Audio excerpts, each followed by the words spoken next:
Booth FM. The night comes alive with Graminphone.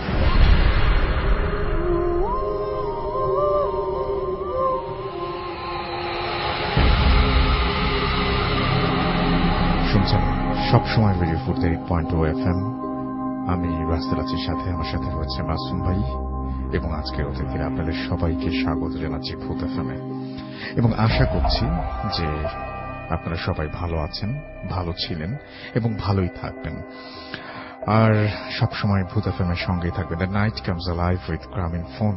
আমরা ভূত এফএমের আরো একটি নতুন এপিসোড শুরু করতে যাচ্ছি আজকে এবং এই এপিসোডটি যখন শুরু করছি তখন ঢাকায় মোটামুটি আমি ওয়েদারের সাথে ভূত এফএমের একটা সম্পর্ক আছে বলেই প্রতিদিন এটা মনে করিয়ে দিই যে ঢাকায় আজকে মোটামুটি ঠান্ডা তেমন নাই বললেই চলে, বাট ঢাকার বাইরে ডেফিনেটলি ঠান্ডা আছে এবং শীতের রাতে ভূত এফএম জমজমাট হবে সেটাই আশা করব।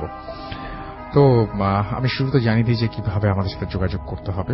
তার আগে জানাই যে চলছে ভাষার মাস ফেব্রুয়ারি এবং এই ভাষার মাসে ভাষা শহীদদের ভূত এফএমের পক্ষ থেকে, রেডিও ফুর্তির পক্ষ থেকে বিনম্র শ্রদ্ধা জানাচ্ছি। শ্রদ্ধা ভরে স্মরণ করছি সালাম, বরকত, রফিক, জাব্বার সহ আরো অসংখ্য তাজা প্রাণ যারা মায়ের ভাষার জন্য প্রাণ দিয়েছিলেন, যারা একেবারে অকুত ভয় বা যারা একেবারেই সেদিন চিন্তা করেননি যে কি হবে, ভাষার জন্য একদম ভাষার দাবিতে স্বাধিকারের জন্য যারা সশস্ত্র সেই পুলিশের সামনে দাঁড়িয়ে বলেছিলেন যে বাংলা ভাষা হবে রাষ্ট্রভাষা। তো এটা অনেক সাহসের ব্যাপার। তো আমরা আজকে আমরাও ঠিক একইভাবে যেন নিজের জায়গা থেকে একটি হলেও দেশের জন্য ভালো কাজ করি।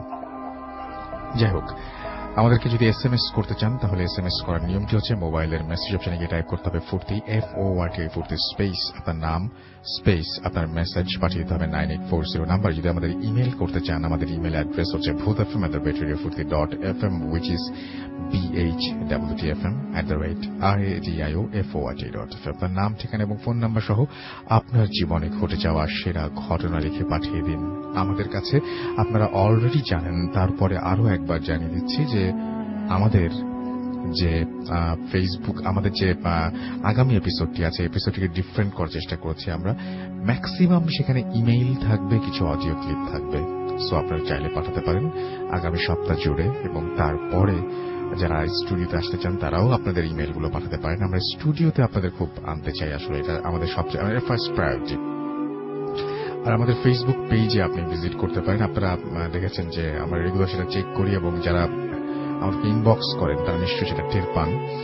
এবং আমাদের ফেসবুকে চলে আসতে হলে যেটা করতে হবে, চলে আসতে হবে www.facebook.com/bhutfm.russell অথবা www.facebook.com/radio.furti। এছাড়াও আপনি আমাদের আরজে রাসেল টুইটারে আপনি ফলো করতে পারেন। তো আমার নামের স্পেলিংটা হচ্ছে RUSSELL। তো এই হচ্ছে সব নিয়ম কানুন বললাম। এখন আমরা ঘটনায় যাব। আমাদের প্রথম যে ঘটনাটিতে আমরা যাব সেটি আমাদের একজন নতুন অতিথি আজকে প্রথমবারের মতো রেডিও ফুর্তিতে এসেছেন এবং তিনি এসেছেন সাভার থেকে।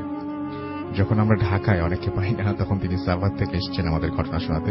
And thank you very much, thanks for coming. And আমরা এখন আপনার ঘটনা শুনতে চাই। সবার আগে আপনার নামটা প্লিজ একটু বলবেন, তারপর আপনার ঘটনায় যাবো আমরা। ধন্যবাদ রাসেল ভাই। আমি সাভার থেকে এসেছি। আমার নাম শামীম হোসেন সোহান। আমি একটা প্রাইভেট কোম্পানি সিম্ফনিতে জব করতেছি। তো আমি Savar zone sales executive officer হিসেবে জব করতেছি সাভারে। ওকে।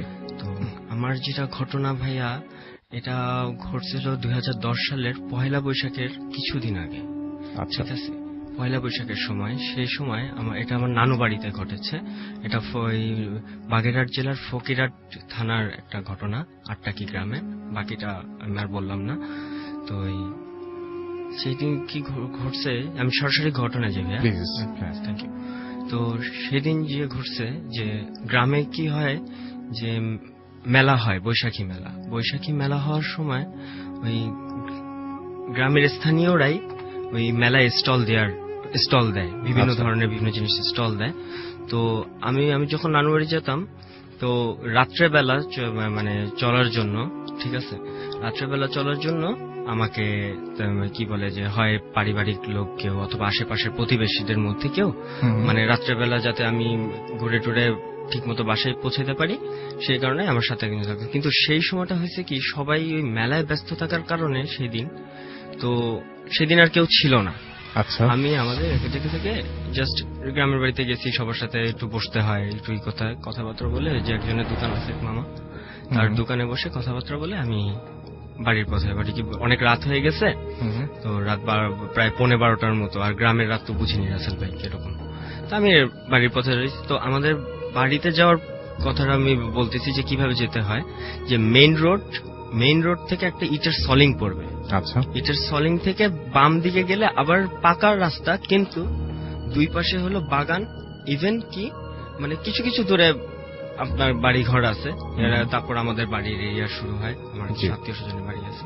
তো আমি ওই মেইন রোড দিয়ে চলে আসছি। তো ততক্ষণ সবকিছু নর্মাল, ঠিক আছে, সবকিছু নর্মাল ছিল। ইভেন কি বলে যে আমার কাছে সেই বলতে খুব হবে, আমার কাছে 4 টাকা ছিল, আর গ্রামে একটা চানাচুর পাওয়া যায় খুব মজার, আমি এটা খাই। তো আমি 2 প্যাকেট 2 টাকা দামের চানাচুর, মধুবন চানাচুর, এটা আমি কিনে নিলাম। মানে আমি খেতে খেতে তারপর বাসে যাবো, আর জ্যোৎস্না রাত ছিল এবং রাস্তাটা দেখা যাচ্ছিল। আচ্ছা, তো ওইখানে আমাদের ওই রাস্তাতে গ্রামের মানুষ সচরাচর বলে থাকে যে ওই রাস্তা দিয়ে মানে 2টা জিনিস, একটা হলো 2টা সাপের যাওয়া আসা আছে ওইখানে রাত্রেবেলা, আর হলো এই যে ভয়টা, আচ্ছা, প্যারানর্মাল ভয়টা।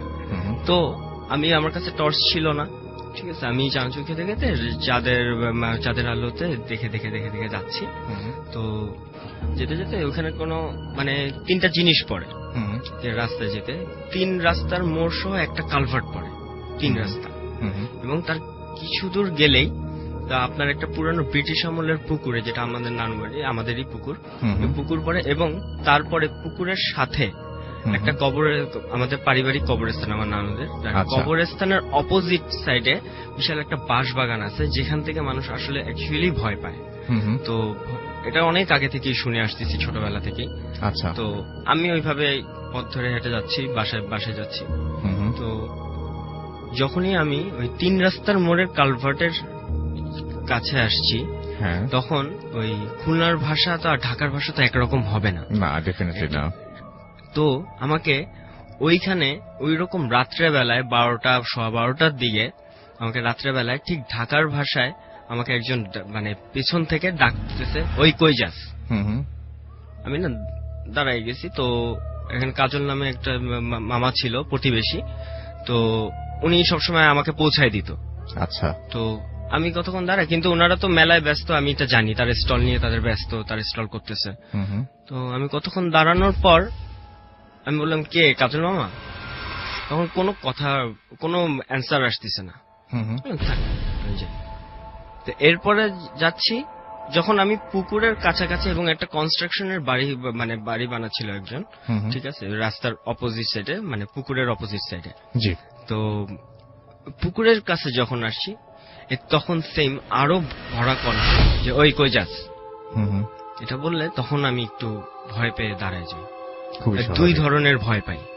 2 ধরনের ভয় পাই কি, মানে আমার মামারা তো এখানে রাজনীতি করে, তো এই রাজনীতি করার কারণে অনেক শত্রুপক্ষ থাকে, তাদের হামলা হইতে পারে। গ্রামে তো জানেনই, আপনার মাথার মধ্যে তখন এই সমস্ত জিনিসগুলা ঘুরতেছে। আর একটা জিনিস ঘুরতেছে, ওই যে ভয়টা, মানে ভয়, মানে 2টা মিলায়, মানে বলবো না কম বেশি, মানে 2টাই আমার কাছে মানে লাগতেছে। তো আমি বেশ অনেকক্ষণ দাঁড়ায় থাকলাম, প্রায় 3-3.5 মিনিট।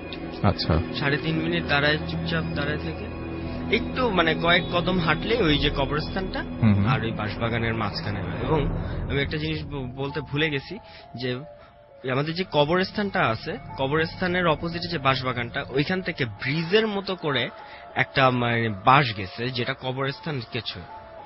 তো আমি যখন কয়েক কদম পার হয়ে যখন আমি আসছি, মানে কবরস্থান মাঝখানে রাস্তা, আমি উপরে বাসটা, আর ওই পাশে হলো বাঁশবাগানটা, ঠিক তখন আমাকে বললো, এই তোরে না বললাম এদিকে আইতে, তুই কই যাস?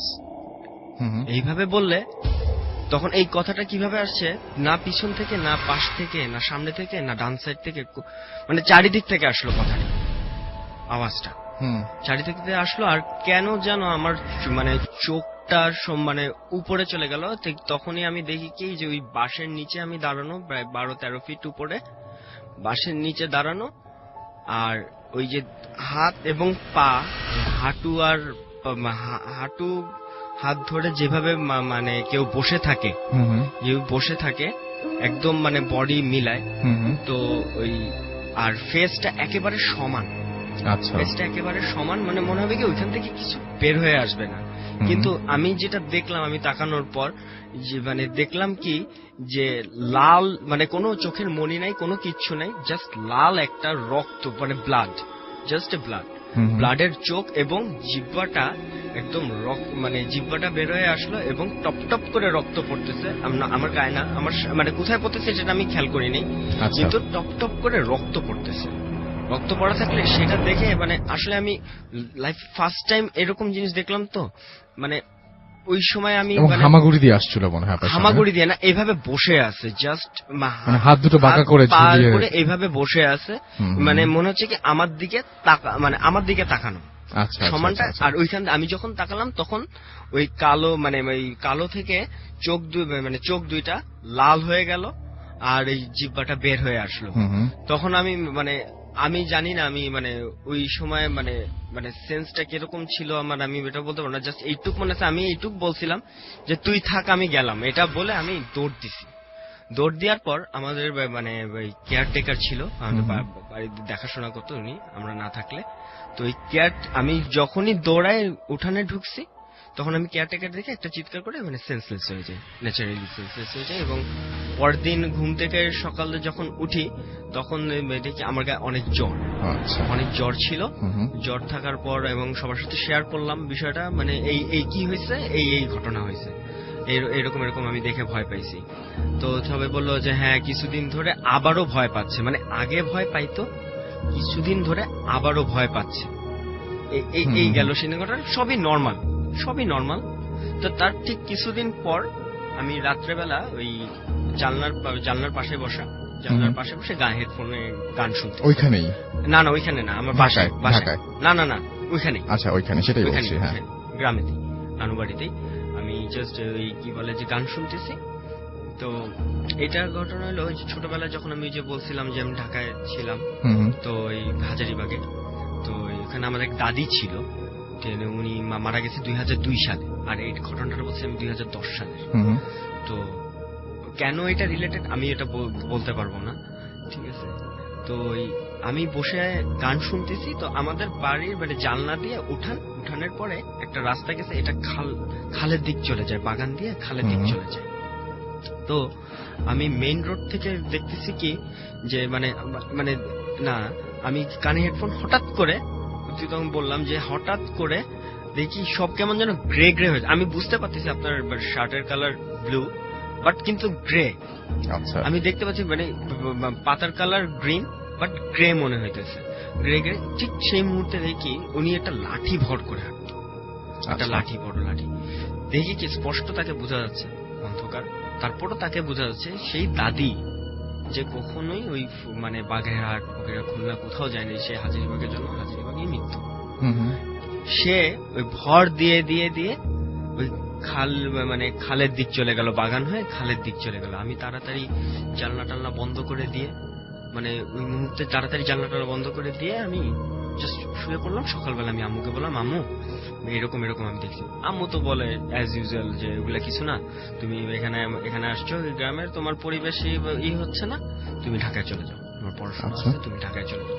আমি ঢাকায় চলে যাও, নর্মালি চলতেছিলাম, এমনি পড়াশোনা করা, এদিক ওদিক যাওয়া, নর্মালি চলতেছিলাম। কিন্তু এটা জাস্ট 1 বছর একটা গ্যাপ গেছে, 1 বছরের ভিতর কিচ্ছু হয়নি, নাথিং, মানে এরকম কোনো কিছুই হয়নি, মানে যেটা মানে আমি নোটিস করব।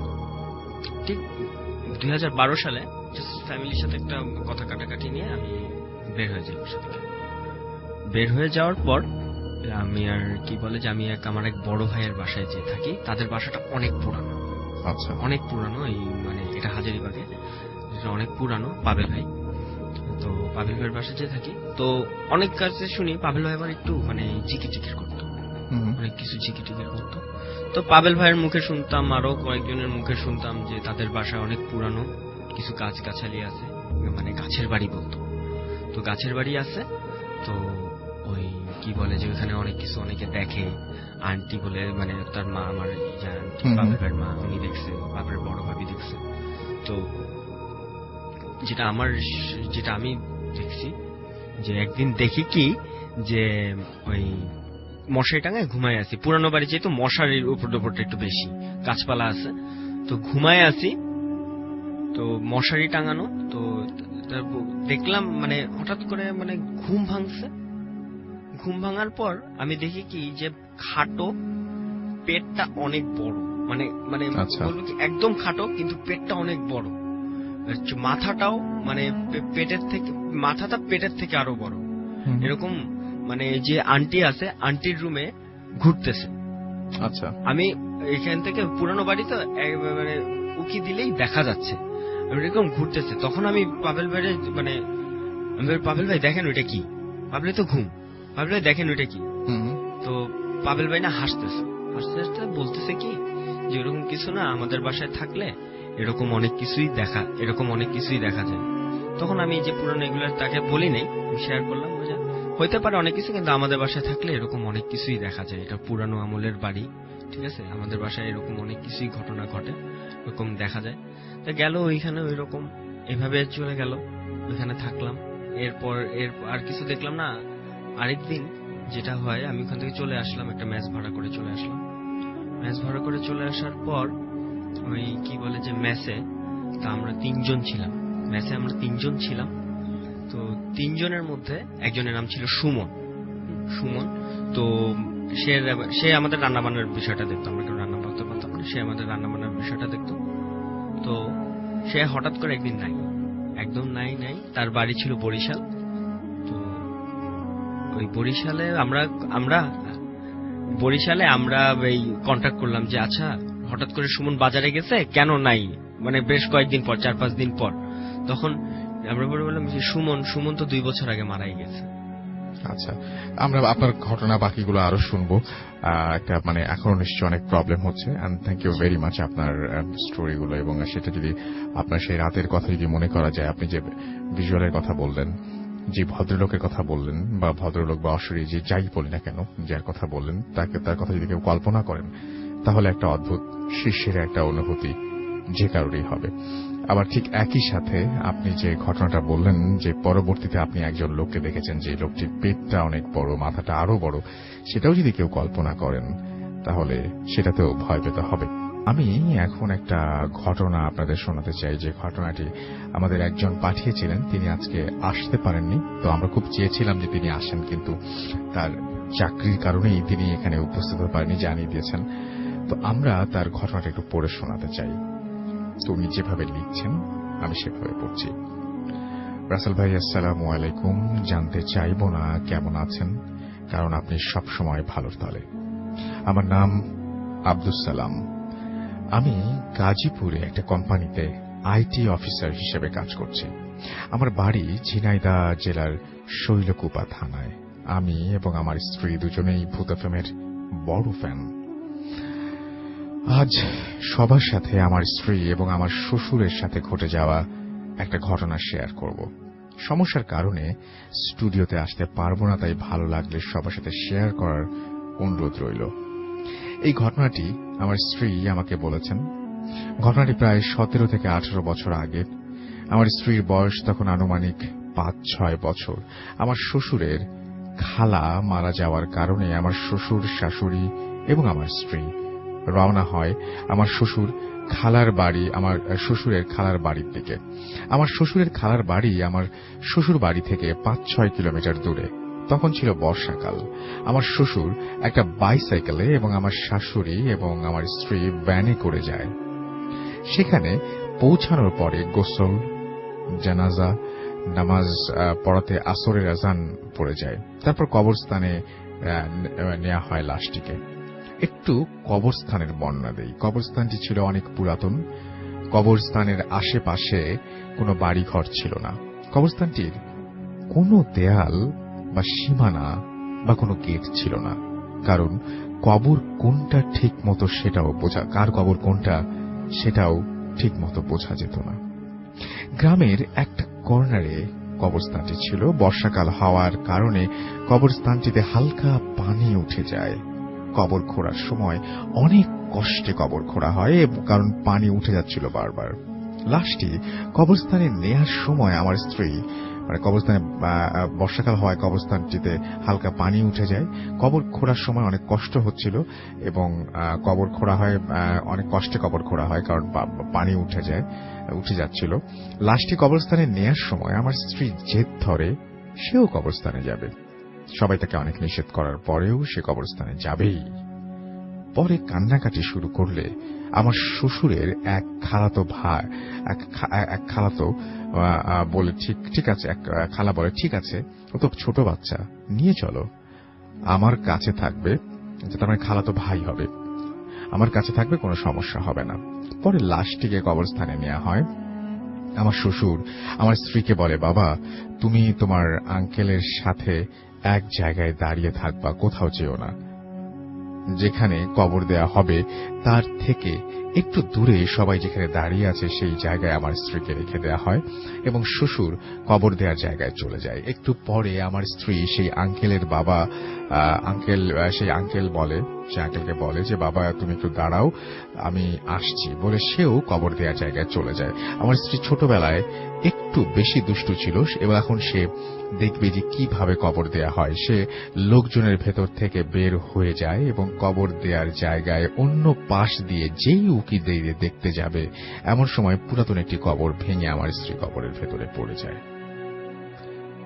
কারণ মাটি ভেজা থাকার কারণে এমনটি হয়।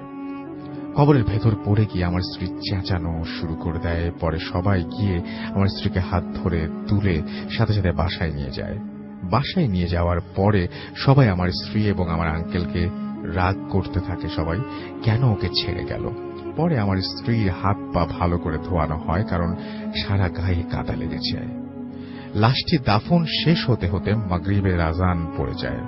আমার শ্বশুর আমার শাশুড়িকে বলে, এখন তো রাত হয়ে গেছে, তোমরা এখানে থাকো, কাল সকালে চলে এসো, আমি একাই চলে যাচ্ছি, কারণ বাসায় গরু ছাগল রয়েছে। আমার শাশুড়ি বলে, ঠিক আছে তুমি চলে যাও, আমরা কাল সকালে যাব। এবার আমার স্ত্রী জেদ ধরে সে বাবার সাথে বাড়ি চলে আসবে। সবাই বলে, বাবা এখন এত রাত হয়ে গেছে, তুমি এখন থাকো, কাল সকালে তোমার মার সাথে যেও। আমার স্ত্রী কোনো কথাই শুনবে না, সে তার বাবার সাথে বাড়ি আসবে। পরে আমার শ্বশুর বলে, ঠিক আছে আমার সাথে যাক, 4-5 কিলোমিটারের বেশি সময় লাগবে না। পরে আমার শ্বশুর এবং আমার স্ত্রী বাইসাইকেলে করে বাড়ির দিকে রওনা হয় এবং আমার স্ত্রী সাইকেলের পেছন দিকে বসা ছিল। গ্রামের কাঁচা রাস্তা আর মাঝে মাঝে হালকা কাদা আছে, কারণ তখন বর্ষাকাল ছিল। গ্রাম শেষ হলে পরে রাস্তার প্রায় 1 কিলোমিটার ফসলের জমির মাঝ দিয়ে গেছে এবং কোনো বাড়িঘর নেই। গ্রামের শেষের দিকে একটা মেহগনি গাছের বাগান ছিল, তার পাশ দিয়ে রাস্তাটা গেছে। রাত হয়ে যাওয়ায় রাস্তায় লোকজন ছিল না। আমার শ্বশুর আস্তে আস্তে সাইকেল চালাচ্ছে যেন মেহগনির বাগানের কাছে আসে এবং হঠাৎ সাইকেলের চেইন পড়ে গেল। মেহগনি বাগানের কাছে আসে সেই মুহূর্তেই সাইকেলের চেন পড়ে গেল। আমার শ্বশুর সাইকেল থামিয়ে চেনটা ঠিক করলো, চালাচ্ছে যেই মেহগনির বাগানের কাছে আসে তখনই সাইকেলের চেন পড়ে গেল। আমার শ্বশুর সাইকেল থামিয়ে চেন ঠিক করলো। যখন চেন ঠিক করে তখন আমার স্ত্রী সাইকেলের ওপরেই বসা ছিল। আমার শ্বশুর খেয়াল করলো তার পাশ দিয়ে একটা কালো বেড়াল দ্রুত চলে গেল। আমার শ্বশুর চেইন ঠিক করে আবার সাইকেল চালানো শুরু করলো এবং খেয়াল করলো হঠাৎ খুব জোরে বাতাস বইতে শুরু করলো। হঠাৎ করে এত বাতাস, আমার শ্বশুর এবার একটু ভয় পেয়ে যায়। আমার শ্বশুর খুব সাহসী ছিল, সে ওইভাবেই সামনের দিকে এগুতে থাকে। একটু পরে আবারও সাইকেলের চেইন পড়ে যায়। সে আবারও সাইকেলের চেইন ঠিক করে এবং আমার স্ত্রী তখন সাইকেলে বসা ছিল। আমার শ্বশুর আবারও দেখতে পেল তার পাশ দিয়ে সেই কালো বিড়ালটি আবারও দ্রুত চলে গেল।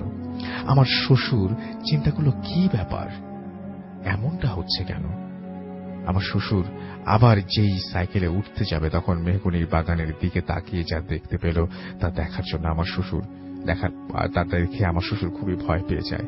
সে দেখল মেহগনি গাছের ডালের উপরে সাদা কাফনের কাপড় পরে একজন লোক বসে আছে, যার দেহ আছে কিন্তু মাথা নেই।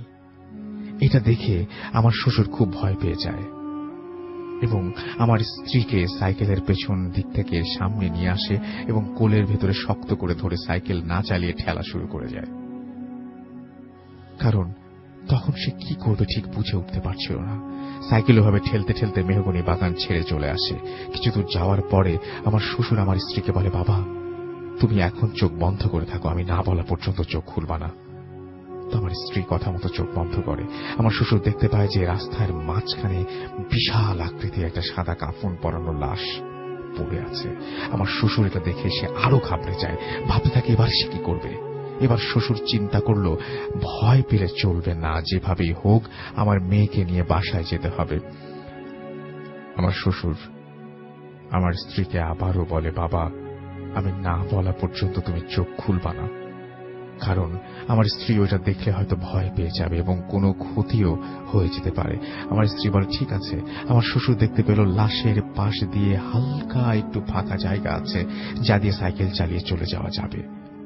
আমার শ্বশুর দেখলো লাশটি কোনো নড়াচড়া করছে না বা কোনো শব্দও করছে না। আমার শ্বশুর সাহস করে সাইকেল চালানো শুরু করলো এবং আমার শ্বশুরকে এবং ঠিক সেই মুহূর্তে আমার স্ত্রী এবং তখন আমার স্ত্রী একটা বাজে গন্ধ পেল এবং আমার শ্বশুরকে বলল, বাবা এটা কিসের গন্ধ? আমার শ্বশুর বলল, কিছু না, তুমি চোখ বন্ধ করে থাকো। এবার আমার শ্বশুর লাশটিকে ভালোভাবে অতিক্রম করে চলে যায় এবং শুনতে পায় পেছন থেকে আমার শাশুড়ি ডাকছে। আমার স্ত্রী বলে, বাবা মা পেছন থেকে ডাকছে, দাঁড়াও, মাকেও সাইকেলে নিয়ে যাই। আমার শ্বশুর বলে, বাবা তুমি চুপ করে থাকো, চোখ বন্ধ করে রাখো, চোখ বন্ধ করে থাকো, আমি না বলা পর্যন্ত চোখ খুলবে না। আমার শ্বশুর খুব জোরে জোরে সাইকেল চালাতে থাকে, কিন্তু দূরে আসার পরে একটি বাঁশ বাগান সামনে পড়ে। নতুন করে বাগান বানানো হয়েছে, মাত্র 20-30টা বাঁশ সেই বাগানে আছে। আমার শ্বশুর একটু দূর থেকে দেখতে পায় বাগানের বাঁশগুলো রাস্তার উপরে ভেঙে পড়ছে, আবার রাস্তা থেকে উপরে উঠে যাচ্ছে। তারপর সে লক্ষ্য করল সেই মাথা কাটা ব্যক্তি বাঁশ বাগানের মাঝখানে দাঁড়িয়ে আছে এবং তাকে হাত ইশারা করে ডাকছে। এবার আমার শ্বশুর খুবই ভয় পেয়ে যায় এবং সে কি করবে বুঝে উঠতে পারছিল না। বৃষ্টি হওয়ার কারণে রাস্তার দুই পাশে পানিতে ভরা। রাস্তা থেকে নেমে পাশ কাটিয়ে যাওয়ার উপায় নেই। আমার শ্বশুর আমার স্ত্রীকে বুকের ভেতরে করে আয়াতুল কুরসি পড়তে থাকলো। হঠাৎ সে পেছন থেকে সাইকেলের শব্দ শুনতে পেল এবং একটা লোক এসে বলছে, কি ব্যাপার, এত রাতে একটা ছোট মেয়েকে নিয়ে রাস্তার মাঝখানে দাঁড়িয়ে আছেন কেন? আমার শ্বশুর পেছনে ফিরে তাকিয়ে দেখে একটা লোক সাইকেলে করে আসছে। আমার শ্বশুর সেই লোকটিকে হাত পা জড়িয়ে ধরে বলে, ভাই আমার মেয়েটিকে বাঁচান, আমার মেয়েটিকে বাড়ি পর্যন্ত আমার সাথে এগিয়ে দিয়ে আসেন। লোকটি বলে, কেন, কি হয়েছে? আমার শ্বশুর বলে, দেখেন পেছনে বাঁশের বাগানের ভেতরে একটা লোক দাঁড়িয়ে আছে। লোকটি বলে, কই, কিছুই তো নাই। আমার শ্বশুর পেছনে তাকিয়ে দেখে সত্যি কেউ নেই এবং বাঁশগুলোও কোনো নড়াচড়া করছে না। আমার শ্বশুর বলে, আপনি আগে আমাকে বাড়ি পর্যন্ত দিয়ে আসেন, পরে আপনাকে সবকিছু বলছি। অনেক বলার পরে সেই লোক আমার শ্বশুর এবং আমার স্ত্রীকে বাড়ি পর্যন্ত দিয়ে যায়। বাড়িতে আসতে আসতে রাত 1টা বেজে যায়। লোকটি সবকিছু শুনে বলে, ও সবকিছু না, আপনি লাশ দাফন করে আসলেন তাই এমন হচ্ছে। আমি প্রতিদিন অনেক রাত করে ওই রাস্তা দিয়ে চলাফেরা করি, কই আমার সাথে তো কোনোদিন এমন হয়নি। এই বলে লোকটি চলে যায়। আমার শ্বশুর এবং আমার স্ত্রী ঘুমোতে যাবে, এমন সময় আমার শ্বশুর খেয়াল করলো আমার স্ত্রীর শরীর থেকে লাশ পচা বাজে একটা দুর্গন্ধ আসছে। আমার শ্বশুর ভাবল লাশের কাছে ছিল, সেই জন্য মনে হয় শরীর থেকে এমন গন্ধ আসছে। আমার শ্বশুর আমার স্ত্রীকে বলল, বাবা তুমি তোমার জামা কাপড় চেঞ্জ করে ফেলো। আমার স্ত্রী যে জামা খুললো, আমার শ্বশুর খেয়াল করলো তার জামার পকেট থেকে এক টুকরো হাড় ফ্লোরে পড়লো। আমার শ্বশুর আমার স্ত্রীকে জিজ্ঞেস করলো, বাবা তুমি এটা কোথায় পেলে? আমার স্ত্রী বলল, ওই কবরস্থানের গর্তে পড়ে গিয়েছিলাম, তখন আমার হাতের মধ্যে এই হারটি পড়েছিল। আমি ওটা পকেটে নিয়ে এসেছি খেলা করার জন্য। আমার শ্বশুর আমার স্ত্রীকে অনেক বকাঝকা করে এবং হারটি তার কাছ থেকে কেড়ে নেয়। কেড়ে নেওয়ার সময় আমার স্ত্রী ওটা দিতে অস্বীকার করে। তারপরে আমার শ্বশুর জোর করে হারটি কেড়ে নেয় এবং পাশের বাড়ির এক হুজুরের কাছে নিয়ে যায়। হুজুর সবকিছু শুনে বলে, ওই হারটি কোনো লাশের হাতে আঙুলের একটি টুকরো। এই হারটি নিয়ে আসার জন্য রাস্তায় তাদের সাথে ওই ঘটনাগুলো ঘটে। হুজুর আরো বলে, যখন সাইকেলের চেইন তুলছিল তখন যদি আপনি আপনার মেয়ে সাইকেলে বসা না থাকতো তাহলে তার ক্ষতি হতো এবং তার চোখ যদি বন্ধ না করা থাকতো তাহলে তার মাথা কাটা ব্যক্তি দেখে সে ভয় পেত এবং তার ক্ষতি হতো। হুজুর আমার স্ত্রীকে পানি পড়া দেয় এবং হারটি নিজের কাছে রেখে দেয়। হুজুর আরো বলেন, আমার স্ত্রীকে যেন তার খালার বাড়ি আর বেশি না নেওয়া হয় এবং গেলেও যেন রাত্রে কোথাও বের না হয়। তার পরের দিন রাত্রে আমার শ্বশুর স্বপ্নে দেখেন সেই মাথা কাটা ব্যক্তিটি আমার শ্বশুরের খালার কবরের পাশের কবরের ওপরে দাঁড়িয়ে আছে এবং যেই কবরের ভেতরে আমার স্ত্রী পড়ে গিয়েছিল। এরপরে কোনো অসুবিধা হয়নি। রাসেল ভাই, এটাই ছিল আমার ঘটনা। আমার স্ত্রীর কাছে আরো ভালো ভালো কিছু ঘটনা আছে, সেগুলো আপনাদের সাথে পরে শেয়ার করব। এটা লিখেছেন আব্দুল সালাম এবং তিনি এই ঘটনাটি পাঠিয়েছেন গাজীপুর থেকে। একটা আইটি অফিসার হিসেবে কাজ করছেন একটা কোম্পানিতে। Thank you very much for the beautiful story, and আশা করছি যে আপনি বাকি স্টোরিগুলো যত তাড়াতাড়ি সম্ভব আমাদেরকে পাঠিয়ে দেবেন। Thank you. আমরা চলে যাব একটা ছোট্ট বিরতিতে। বিরতির পরে আবারও ফিরে আসবো কিছুক্ষণের মধ্যে এবং আমাদের সঙ্গেই থাকুন। Stay tune to radio Foorti and don't stop to the Foorti. Welcome back. শুনছেন সবসময় রেডিও ফুর্তি 80.2 FM। আমি রাসেল আছি সাথে, আমার সাথে রয়েছে মাসুম এবং আজকের অতিথিরা। আপনাদের সবাইকে স্বাগত জানাচ্ছি ফুর্তি এফএমে। আমাদের যদি এসএমএস করতে চান, এসএমএস করার নিয়মটি হচ্ছে মোবাইলের মেসেজ অপশনে গিয়ে টাইপ করুন ফুর্তি, FORTI, ফুর্তি স্পেস আপনার নাম স্পেস আপনার মেসেজ পাঠিয়ে দিতে হবে 9840 নাম্বার। যদি আমাদের ইমেইল করতে চান, আমাদের ইমেইল অ্যাড্রেস হচ্ছে bhutfm@radiofurti.fm, which is BHWTFM@radiofurti.fm। আপনার নাম, ঠিকানা এবং ফোন নাম্বার সহ আপনার জীবনে ঘটে যাওয়া বা আপনার জানা সেরা ঘটনা লিখে পাঠিয়ে দিন আমাদের কাছে। ঘটনার শুরুতে অবশ্যই উল্লেখ করুন যে ঘটনাটি আপনি স্টুডিওতে এসে শেয়ার করতে চান নাকি আপনি চান আপনার ঘটনা আমরা পড়ে শোনাই। আর যারা দেশের বাইরে আছেন তারা সরাসরি অডিও ক্লিপ পাঠিয়ে দিতে পারেন আমাদেরকে। এবং অবশ্যই আমাদের ফেসবুক পেজ ভিজিট করতে ভুলবেন না, www.facebook.com/bhuthfm.russell and www.facebook.com/radio.furti। এবং আমাদেরকে টুইট করতে পারেন আমাদের আরজে রাসেল পেজে গিয়ে। আরজে রাসেল এই পেজে গিয়ে আপনি অবশ্যই সেখানে গিয়ে আপনি লিখতে পারেন আমাদের আজকের ভূত এফএমের পোস্ট এবং সেখানে যে আপনি আপনার কথা জানাতে পারেন। তো যাই হোক, আমি দেখতে পাচ্ছি যে আমরা চলে যাব এখন আমাদের ঘটনায় এবং আমাদের সঙ্গে রয়েছেন আমাদের হাফিজ মঈনুদ্দিন সাহেব এবং তিনি রিসেন্টলি একটা ঘটনা তিনি একটা জিনিস এক্সপিরিয়েন্স করেছেন খুব রিসেন্টলি, সেটা তিনি আজকে আমাদের সঙ্গে শেয়ার করবেন। তো আপনাকে স্বাগত জানাচ্ছি ভূত এফএমে। শুনি আপনি রিসেন্টলি কি এক্সপিরিয়েন্স করেছেন। আসসালামু আলাইকুম। আমি কিছুদিন আগে, বেশ কয়েকদিন আগে আজিমপুর কবরস্থানে এশার নামাজ পড়ে খুব ভেতর নির্জন স্থানে বসে তাসবিহ পড়তেছিলাম এবং মন থেকে বলতেছিলাম, জিন হোক অথবা কোন আল্লাহ তাআলার নেক বান্দা, সৎ বান্দা হোক, আমাকে যদি এসে কেউ একটা আমল বলে দিত যে ভালো উদ্দেশ্য হাসিল হওয়ার জন্য কোন আমলটা প্রয়োজন পড়ে, সেটা যদি আমি জানতে পারতাম আমার জন্য খুব ভালো হতো। আপনি কি মাঝে মাঝে কবরস্থানে যান এবং দোয়া করেন সবার জন্য? আমার সময় বেশি কাটে আজিমপুর কবরস্থান। আচ্ছা, আমি আজিমপুর কবরস্থানে সে রাত্রিতে চোখ বন্ধ করে তাসবিহ পড়তেছিলাম। সেই মুহূর্তে যখন এই মনের ভিতরে নিয়তটা করতেছিলাম, তো হঠাৎ করে আমার শরীর খুব হালকা হয়ে গেছে আর পুরো ঠান্ডা হয়ে গেল। তখন আমি নিজেকে একটু তাজা করলাম, ঝাড়া মারলাম। তখন আমি আমার সামনে দেখি একটা বাক্সের মধ্যে ছোট বাচ্চা, শিশু বাচ্চার একটা লাশ। তখন আমি লোক খোঁজা শুরু করলাম যে লাশটা কে রেখে গেল এখানে, কাউকে তো দেখতেছি না, লোক কোথায়। তখন ভাবলাম হয়তো কবর যিনি খোদাই করে ওনাকে হয়তো ডাকতে গেছে, এটা রেখে গেছে। আমি সেখান থেকে উঠে দাঁড়ালাম, দাঁড়িয়ে সামনে হাঁটা শুরু করলাম। যখন সামনে বেশ দূরে খানিক চলে গেছি, ওই সময়তে সে বাক্সটা পড়ে গেল। আমি আবার মনে আঘাত নিলাম যে লাশটা পড়ে গেল, বাচ্চা, ছোট্ট একটা শিশু বাচ্চা লাশ কিভাবে পড়লো। সেটা তুলতে গেছি, যখন তুলবো সেই মুহূর্তে আমার সামনে একজন বৃদ্ধ লোক আসে। বৃদ্ধ লোক এসে তার বাম হাত আমার পিঠে উপরে রাখে, আর এক হাত দিয়ে সে ইশারা করে তুলতে না বলতেছে। আচ্ছা, উনি মুখ দিয়ে কিছু বলেননি, মুখে কিছু না বলে উনি হাত দিয়ে ইশারা করে দিতেছে যে তুলবা না। আমি না তুলে দাঁড়িয়ে তার সাথে মুসাফা করলাম, সালাম দিলাম। উনি সালাম উত্তর নিয়ে উনি নিষেধ করলেন যেটা তুলবা না।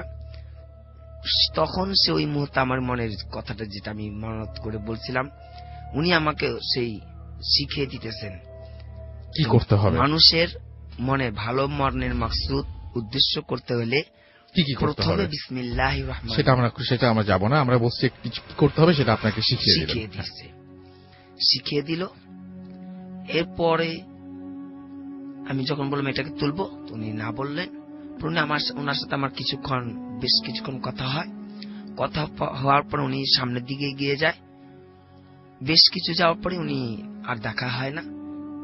পরবর্তীতে আমি যখন আবার বসলাম, উনি কে ছিলেন আমার কাছে এসে যে আমার কথাটা উনি বলে দিলেন, তখন আমি এতটুকুই জানতে পারছি উনি জিন ছিলেন। আচ্ছা, আর ওই বাচ্চাটা যেটা লাশ ছিল, ওই বিষয় আমাকে অবগত করা হইল যে প্রথমে যে লাশটা আমাকে দেখানো হইলো, আমার ধ্যান যেন ছুটে যায়, আমি যেন সে আমলটা করতে না পারি, ভয় পাই, এই জন্য আমাকে ওই জিনিসটা দেখানো হয়েছে। ওটা লাশ ছিল না। ওকে, তা বাচ্চারা ছিল একটা ঝুড়ির মধ্যে, বাক্স, কাঠের বাক্সের মধ্যে, এটা লাশ ছিল। আমার ধ্যান, কিরকম বয়স হবে বাচ্চাটার? ভয় থাকে, ছোট্ট, একেবারে ছোট্ট, নবজাতক শিশুর মতো। তো আপনারা নিশ্চয়ই এটা দেখতে পারেন, আপনারা নিশ্চয়ই ভাবতে পাচ্ছেন। আমরা আমাদের পরবর্তী অতিথির কাছে যাব, কিন্তু আপনারা নিশ্চয়ই ভাবতে পাচ্ছেন যে সেই দৃশ্যটা কেমন হতে পারে। সেই দৃশ্যটা আপনারা যদি কল্পনা করেন তাহলে কেমন লাগে আমাকে একটু জানাতে পারেন চাইলে। এবং আপনারা যেটা করবেন সেটা হচ্ছে আমাকে অবশ্যই SMS করে হোক আর এখানে ফেসবুকে হোক আপনারা জানাবেন। ভূত FM আমাদেরকে লিখেছেন, দেখতে পাচ্ছি জয় আহমেদ ভাই, আমি আছি, থ্যাংক ইউ ভেরি মাচ আমাদের সঙ্গে থাকার জন্য। তাসনিম আহমেদ লিখেছেন যে মাগুরা থেকে তাসনিম, ইমরান এবং আনুষ্কার সাথে আছেন। এবং আমাদের ভূত FM করার সঙ্গে সঙ্গে আমি সবসময় মনে হয় যে আমি ইদানিং বেশ কয়েকটা উইক ধরে আমার মনে হচ্ছে, এটা শুনলে অনেকে হাসতে পারেন, বাট দিস ইজ ট্রু, মানে এটা আমার একদম আমি ফিল করি, আই ক্যান ফিল ইট, যে আমার মনে হয় যে আমার স্টুডিওর জাস্ট পাশেই কেউ একজন দাঁড়িয়ে আছেন। এবং আমার কয়েকদিন ধরে এটা খুব ফিল করি আমি, যে আমি জাস্ট মনে হয় যে তাকালে কিছু দেখা যায় না, বাট আমি ফিল করি, এরকম একটা ফিলিং হয় আমার যে someone is listening to me, এবং সে দাঁড়িয়ে আছেন ঠিক আমার দরজার জাস্ট ওই পাশে। যাই হোক, আমাদের সঙ্গে আমরা প্রথম অতিথিকে চাপা যাচ্ছি। আপনি বলছেন রিসেন্ট একটা ঘটনা আপনার সাথে ঘটেছে মনে হয় না, সেই ঘটনাটা আমরা একটু শুনে ফেলি। থ্যাংক ইউ রাসেল ভাই, সোহান এগেইন। রিসেন্ট যে ঘটনাটা, এটা কিছুদিন আগে আমার বাসাটা হলো জাস্ট এলাকার নামটা বলি, যে আমিন বাজারের পর বলিয়াপুর নামে একটা জায়গা আছে, যেটা ঢাকা এবং সাভারের মাঝখানে পড়ে, আর একটু গ্রাম্য এলাকাটা একটু গ্রাম্য এরিয়া বাট আধুনিক। আচ্ছা, ওকে। তো এখান থেকে আশেপাশে গ্রাম্য পরিবেশ যেহেতু, তো রাত্রেবেলা সেদিন আমি সরাসরি ঘটনায় আছি। তো রাত্রেবেলা ঘুমাই তো পড়ছি, অনেক কিছুর অফিসের টেনশন আছে, অনেক কিছু স্ট্রেস আছে, তো এগুলা নিয়ে টেনশনে ঘুমায় পড়ছি। তো আমার ওয়াইফও ঘুম, আমিও ঘুম, কিন্তু হঠাৎ করে আমার ঘুমটা না ভেঙে গেল, কিন্তু চোখ খুলে নেই। ঘুমটা মনে হচ্ছে কি আমার ঘুমটা ভেঙে গেছে, আমি ঘুমের মতো মনে করছি ঘুমটা ভেঙে গেছে। আচ্ছা, কিন্তু চোখ খুলে নাই, কিন্তু মনে হচ্ছে কি কেউ যেন আমাকে দেখতেছে। আচ্ছা, আমাকে দেখতেছে, কেউ যেন আমাকে দেখতেছে। মনে হচ্ছে এরকম হইতে পারে যে আমার ওয়াইফ উঠে আমি দেখতেছে, অথবা জ্বর আসছে কিনা, যদি উঠি, ওটা এরকম হইল। জাস্ট আমি চোখটা খুললাম, খালি দেখলাম যে হোয়াইট দেখে, ব্ল্যাক দেখে, এরকম সেই বডি দেখে, শেপ দেখে। আমি দেখলাম একদম টোটালি পার্পল কালারের আলখাল্লা পড়া একটা শেপ। জাস্ট আমি চোখটা খুললাম এবং 2-3 সেকেন্ডের মধ্যে শেপটা চলে গেল। পার্পল শেড, পার্পল, একদম পার্পল কালার। আচ্ছা মানে পার্পল কালার মনে হচ্ছে কি ধোয়া, আচ্ছা আচ্ছা আচ্ছা মানুষের ধোয়া, আলখাল্লা পড়া, ঠিক আছে। তো পা বোঝা যাচ্ছে না, মাথা বোঝা যাচ্ছে না, মানে এগুলো আসলে ইন্ডিভিজুয়ালি বলা যাবে না যে বোঝা যাচ্ছে কি বোঝা, কিন্তু মনে হচ্ছে যে ধোয়া ধোয়া একটা ব্যাপার, ধোয়া একটা ব্যাপার। জাস্ট চলে গেল। কিছুদিন আগে তো শীত ছিল, কিছুদিন আগে শীত ছিল, শীতের ভিতর আমার ওয়াইফ, তখন আমি উঠে বসছি, তো বলতেছে যে মানে ঘুমে ঘুমে বলতেছে যে তুমি উঠছো কেন, অসুস্থ নাকি, মানে আমার খুব গরম লাগতেছে। পরে দেখি কি আমারও খুব গরম লাগতেছে, আমার মাথাটাতে ঘেমে গেছে, খুব গরম লাগতেছে। তো আচ্ছা ঠিক আছে, আমি ফ্যান ছেড়ে দিচ্ছি, তারপর কি তুমি শুয়ে পড়ো, কি না আমি কিছুক্ষণ পরে শুবো, আমি কিছু কাজ করতেছি, আমি কিছুক্ষণ পরে শুবো, তুমি ঘুমাবো। এই যে ফ্যান ছেড়ে শুয়ে পড়লাম, এই ঘটনা এখানেই শেষ। আসলে কিছু কোশ্চেন আছে আমার, আমি এই কোশ্চেন গুলা কখনো কারো কাছ থেকে মানে আমার মনের মতো অ্যান্সার পাইনি। যেমন মনে করেন যে মসজিদের কোনো মাওলানা সাহেব, কোনো মুরব্বী, তো মানে আমি শুনছি যে যারা মানে নাম ভালো দিকে চলে, নামাজ কালাম পড়ে, ঠিক আছে, চুপচাপ থাকে, একটু অন্য প্যাটার্নের হয়, ঠিক আছে, তাদের কাছে এই আধ্যাত্মিক অথবা প্যারানর্মাল সাইডটা তাদের কাছে কন্ট্যাক্ট করার অথবা যেভাবেই হোক দেখার চেষ্টা করে, দেখানোর চেষ্টা করে। কিন্তু আমি নর্মালি ছিলাম, যখন খেলার সময় খেলতাম, খাওয়ার সময় খাইতাম, কিন্তু আমার কাছে এগুলা আসতেছে মানে একেবারে না, ভেঙে ভেঙে ভেঙে ভেঙে আসতেছে। আপনি কি ভয় পান, মানে আপনার কি ভয় লাগে, নাকি আপনার মানে জিনিসটাকে পুরো রহস্যজনক মনে হয়? ফার্স্ট টাইম আমার রহস্যজনক মনে হয়েছিল। এই যে আপনি কি চান যে আপনি এক্সপেরিয়েন্স গুলো করেই যান, নাকি আপনি চান যে না আমি এখন মানে এখন অনেকটা কম, বাট আমি এখন আর চাই না যে আমি এক্সপেরিয়েন্স করি, আমি চাই না, তারপরও কিন্তু হয়ে যাচ্ছে অদ্ভুত ভাবে হয়ে যাচ্ছে। ওকে, থ্যাংক ইউ ভেরি মাচ। আপনার ঘটনার জন্য আপনাকে অনেক ধন্যবাদ। আপনারা যারা SMS করছেন আমাদেরকে SMS করুন, মোবাইলের মেসেজ অপশনে গিয়ে টাইপ করুন ফুর্তি FORTI ফুর্তি স্পেস আপনার নাম স্পেস আপনার মেসেজ পাঠিয়ে দিন 9840 নম্বরে। আমাদেরকে ইমেইল করতে চাইলে আমাদের ইমেইল অ্যাড্রেস হচ্ছে bhfm@radiofurti.fm which is BHWTFM@radiofurt.fm। আপনার নাম, ঠিকানা এবং ফোন নাম্বার সহ আপনার জীবনে ঘটে যাওয়া বা আপনার জানা সেরা ঘটনা লিখে পাঠিয়ে দিন আমাদের কাছে। ঘটনার শুরুতে অবশ্যই উল্লেখ করুন যে ঘটনাটি আপনি স্টুডিওতে এসে শেয়ার করতে চান, নাকি আপনি চান আপনার ঘটনা আমরা পড়ে শোনাই। Zahid. Bhoot FM, the night comes alive with Grameenphone.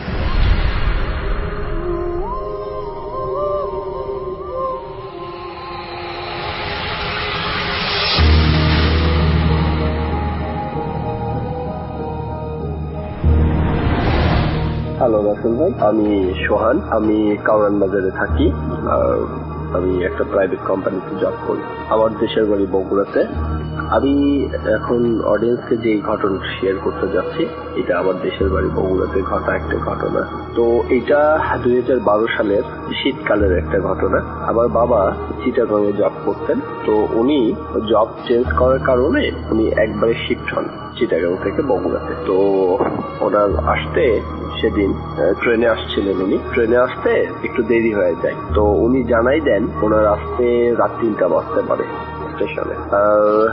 তার কাছে তার সাথে অনেক জিনিসপত্র ছিল, এই জন্যই আমরা মানে আম্মু আমাকে বলে যে তোর বাবা যখন আসবে ওনাকে একটু নিতে যাস, জিনিসপত্র গুলো আছে, হেল্প হবে আর কি। তো ঠিক আছে, রীতিমতো আমি ঘুমাই পড়ি।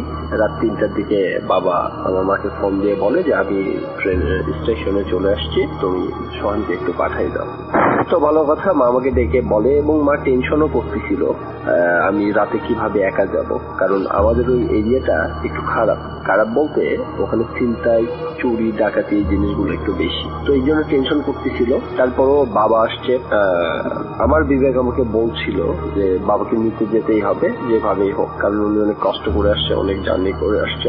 তো ভালো কথা, তো আমি ছিনতাইকারীদের হাত থেকে বাঁচার জন্য আমি যেটা করলাম সেটা হচ্ছে আমি আমার মোবাইল মানি ব্যাগটা বাসাতে রেখে আমি বের হলাম। আর অবভিয়াসলি রাত 3টা বাজে, তখন আমি রিক্সা, সিএনজি বা অন্য কিছু পাবো না। তো আমি রওনা দিচ্ছি, আমি হাঁটতেছি। রাসেল ভাই, পরিবেশটা এত থমথমে ছিল বলার মতো না। আমি 3টা জিনিসের ভয় পাচ্ছি। পাচ্ছিলাম। 1, সুপার ন্যাচারাল কিছু হুট করে যদি সামনে ঘটে যায়। 2, ছিনতাইকারীর ভয়। 3, পুলিশই কোনো ঝামেলা। কারণ এত রাতে একটা ইয়াং ছেলেকে পুলিশ দেখলে বিভিন্ন রকম জিনিস জিজ্ঞাসাবাদ করতে পারে বা অনেক রকম প্রবলেম হতে পারে। তো যাই হোক, আল্লাহর নাম নিয়ে আমি রওনা দিছি। আমি যাচ্ছি যাতে একটা গোরস্থান পার হতে হয়, তো কবরস্থান পার হতে হয়। তো আমি এইটার পাশ দিয়ে যখন যাচ্ছি তখনও আমার অনেক ভয় লাগছে, কারণ আমি শুনছি এই কবরস্থানে অনেকে নাকি অনেক কিছু দেখছে। যাই হোক, আল্লাহর নাম দোয়া কালমা পড়তে পড়তে আমি যাচ্ছি। তো আমি কবরস্থানে কিছু দেখতে পারিনি। কিছু দূর যাওয়ার পর সবুজবাগ নামে একটা জায়গা আছে। তো এই জায়গাটাতে আমি দেখি রাস্তার উপর কেউ একজন দাঁড়ায় আছে। শীতের রাত, কুয়াশা, দাঁড়ায় আছে। তো আমি প্রথমে ভয় পেয়ে যাই যে এটা কোনো ছিনতাইকারী বা কিছু কিনা। তারপরও আল্লাহর নাম নিয়ে আগেতে থাকি, কারণ আমার কাছে তো কিছু নাই। আগে যাওয়ার পর দেখতে পারি উনি একজন খাকি ড্রেস পরা গার্ডের লেবাসে একজন লোক দাঁড়ায় আছে, এবং তার মুখটা মাফলার দিয়ে একদম এমন ভাবে ঢাকা যে আমি তার চোখ পর্যন্ত দেখতে পাচ্ছিলাম না। যাই হোক, তারপরে তার পোশাক আশাক দেখে আমি বুঝতে পারলাম এটা guard.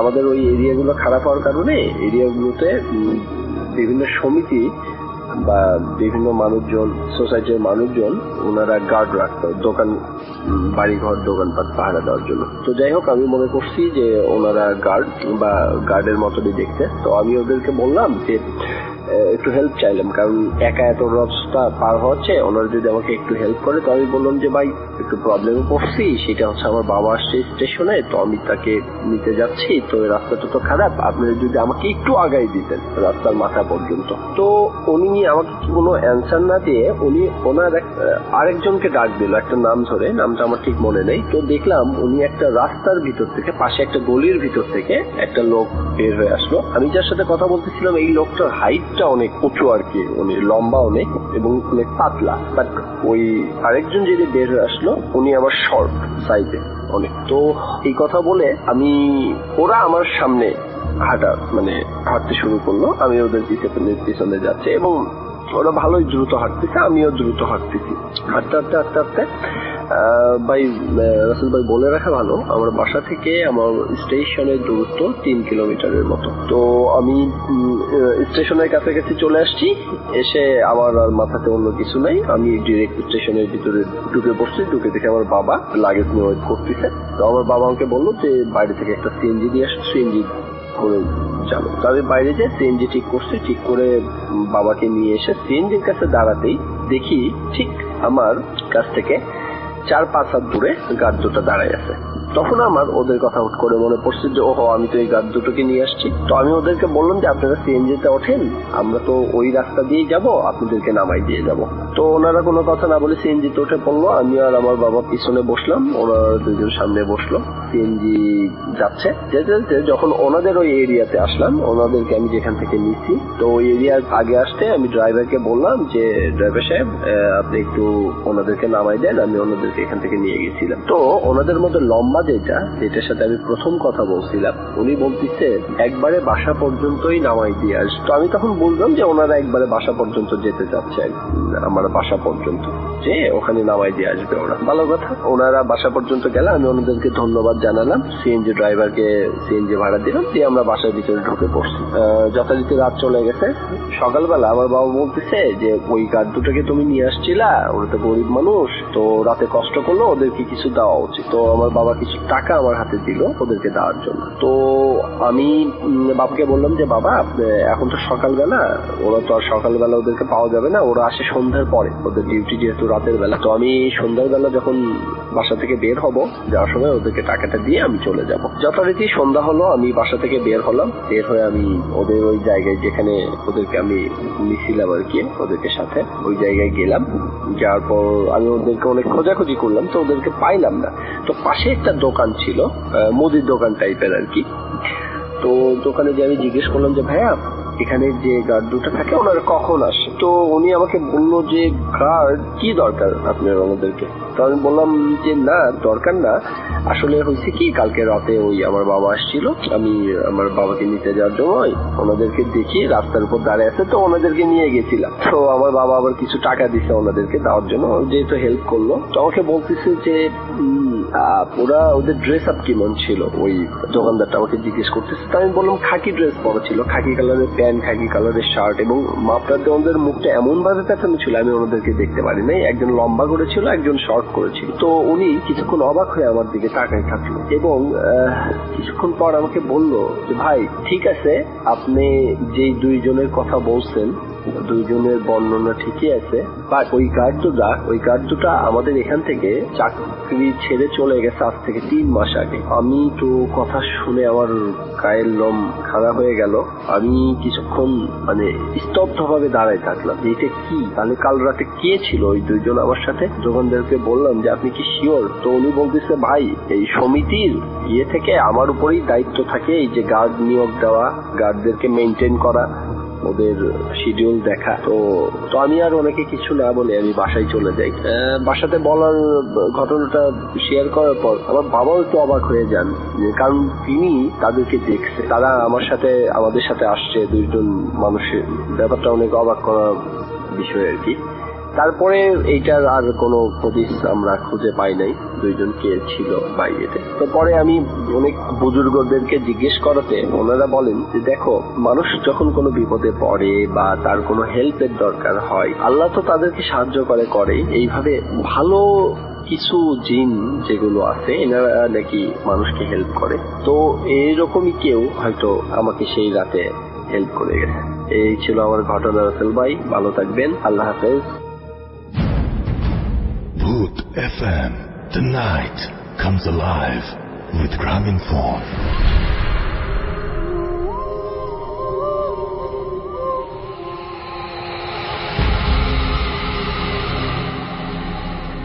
Yes, the night comes alive with Graminphone. শুনছেন সবসময় রেডিও 48.0 FM। আমি রাসেল আছি সাথে, এবং পৃথিবীর যেখান থেকে আপনি ভূত এফএম শুনুন না কেন, আপনি যেন অনেক ভালো থাকেন সেই প্রার্থনা করি, এবং আমাদের জন্য সবাই দোয়া করবেন। আমরা তো একটু আগে জিজ্ঞেস করলাম আমাদের মহিউদ্দিন ভাইকে, তো উনি বললেন যে নাকি হালকা ঝামেলা আছে। সেই প্রসঙ্গে না যাই, কারণ সেই প্রসঙ্গে গেলে আমাদের নিজেদের কথা আমরা নিজেরা বলতে চাই না। তো আমরা পরবর্তী ঘটনায় যাব, এবং আমাদের এখানে আছেন আরো একজন অতিথি। আপনার নামটা প্লিজ একটু বলবেন, তারপর আপনার ঘটনায় যাব আমরা। জি, আসসালামু আলাইকুম রাসেল ভাই। জি, আমি ইকবাল হাসান সোহাগ বলছিলাম। জি, আপনার ঘটনায় যাই আমরা।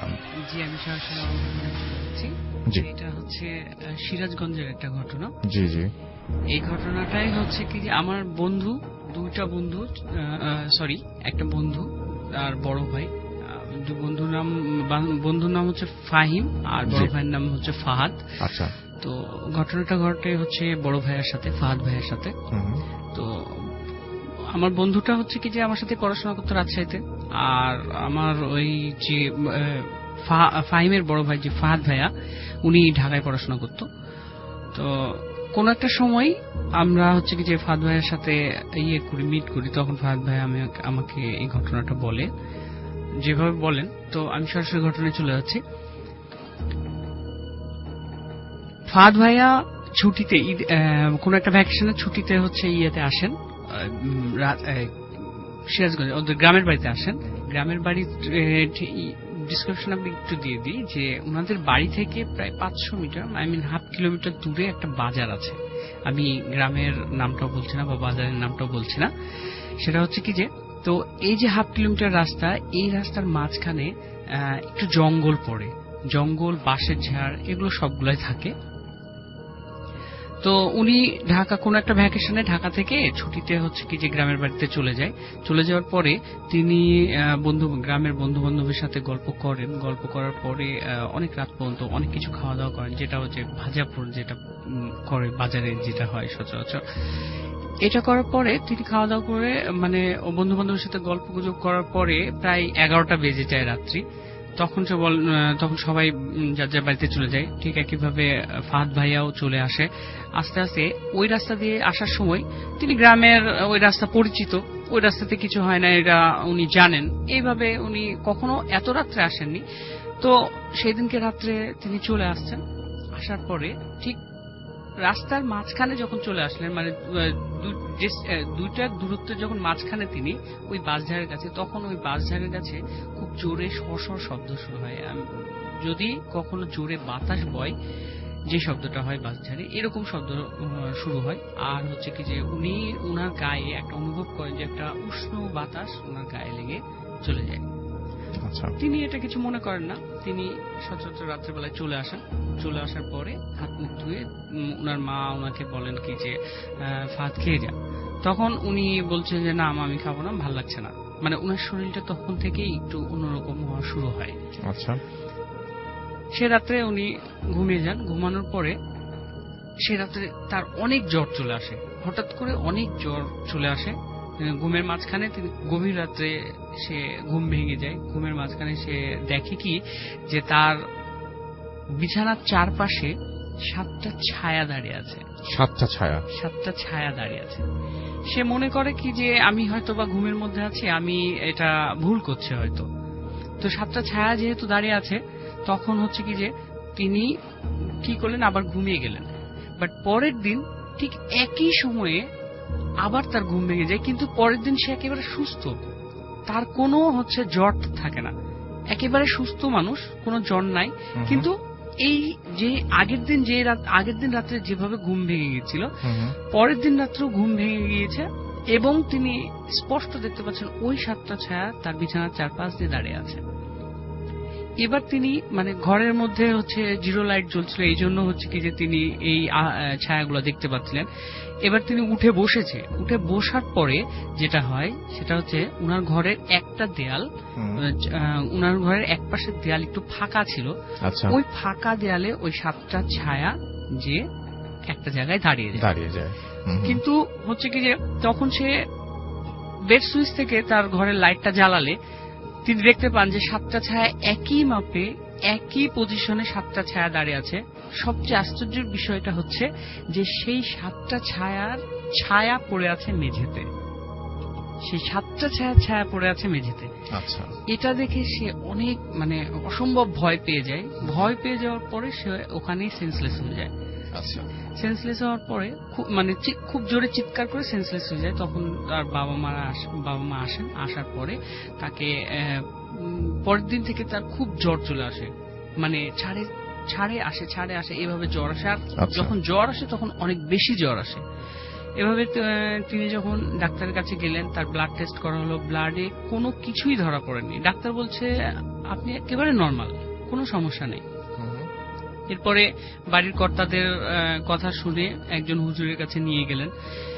হুজুরের কাছে নিয়ে যে জিনিসটা হলো সেটা হচ্ছে কি যে ফাহাদ ভাইয়া ওনার বাবা মাকে নিয়ে হুজুরের কাছে গেলেন। হুজুর যে ঘরে থাকতেন, এই ঘরে ঢোকার সময় হুজুর দরজা খোলার সাথে সাথে হুজুর বলছেন যে ওই 7 জনকে বাইরে রেখে আসো।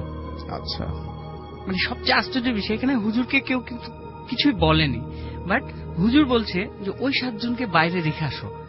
তখন হচ্ছে ফাহাদ ভাইয়া মানে একটু আশ্চর্য হয়ে যায়, যেমন আমার সাথে তো কেউ নেই। তখন বলছে আচ্ছা ঠিক আছে, তোমার সাথে কেউ নেই, কিন্তু আমি দোয়া পড়ছি, তারপর তুমি ঘরের মধ্যে ঢুকো।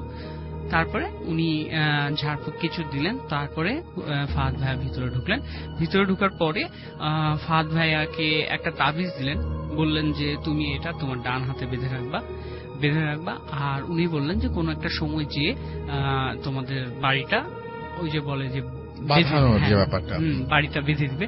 তো এভাবে আজও ফাহাদ ভাইয়ার হাতে আমি ওই তাবিজটা দেখেছি, আর হচ্ছে যে ওনাদের বাড়িটা বাঁধা আছে। এরপর থেকে ফাহাদ ভাইয়ের সাথে আর কিছু হয়নি। থ্যাংক ইউ ভেরি মাচ আপনার ঘটনার জন্য। আমরা একটু ফেসবুকের দিকে যাই এবং আমাদের যে পেজ রয়েছে সেই পেজে দেখতে পাচ্ছি যে অনেকে আমাদের লিখছেন। ফুয়াদ ইসলাম আমাদের সাথে আছেন জামালপুর থেকে, তিনি লিখছেন যে অনেক ভয় পাচ্ছি, 7টা ছায়া একটা দেয়ালে এবং 7টা ছায়া মেঝেতে এসে পড়েছে। যারা আছেন এখন ঘরের ভেতরে, তাদের যদি ঘরের দেয়ালে এরকম কোনো কিছু আবিষ্কার করেন তাহলে আমাদেরকে ইমেল করে জানাবেন। আমাদের ফেসবুক পেজ আছে, সেখানেও লিখতে পারেন। এবং আপনারা আজকে মানে এরকম ধরনের কোনো অভিজ্ঞতা যদি কারো হয় আমাদেরকে অবশ্যই জানাবেন।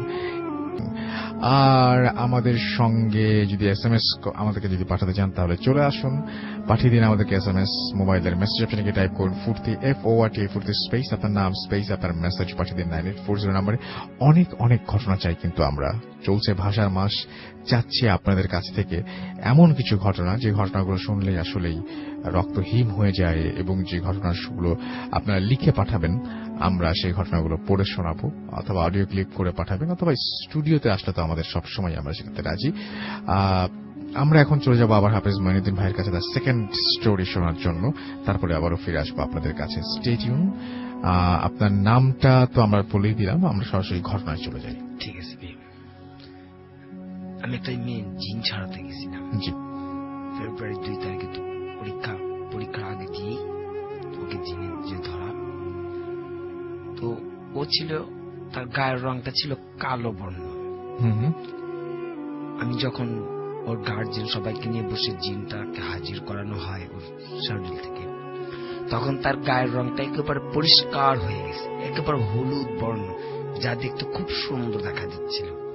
আচ্ছা। মেয়েটার গায়ের রং ছিল কালো, কিন্তু যখন তাকে আমি বসে যখন কাজ করতে জিনকে হাজির করালাম, তখন ওর গায়ের রং একেবারে পরিষ্কার।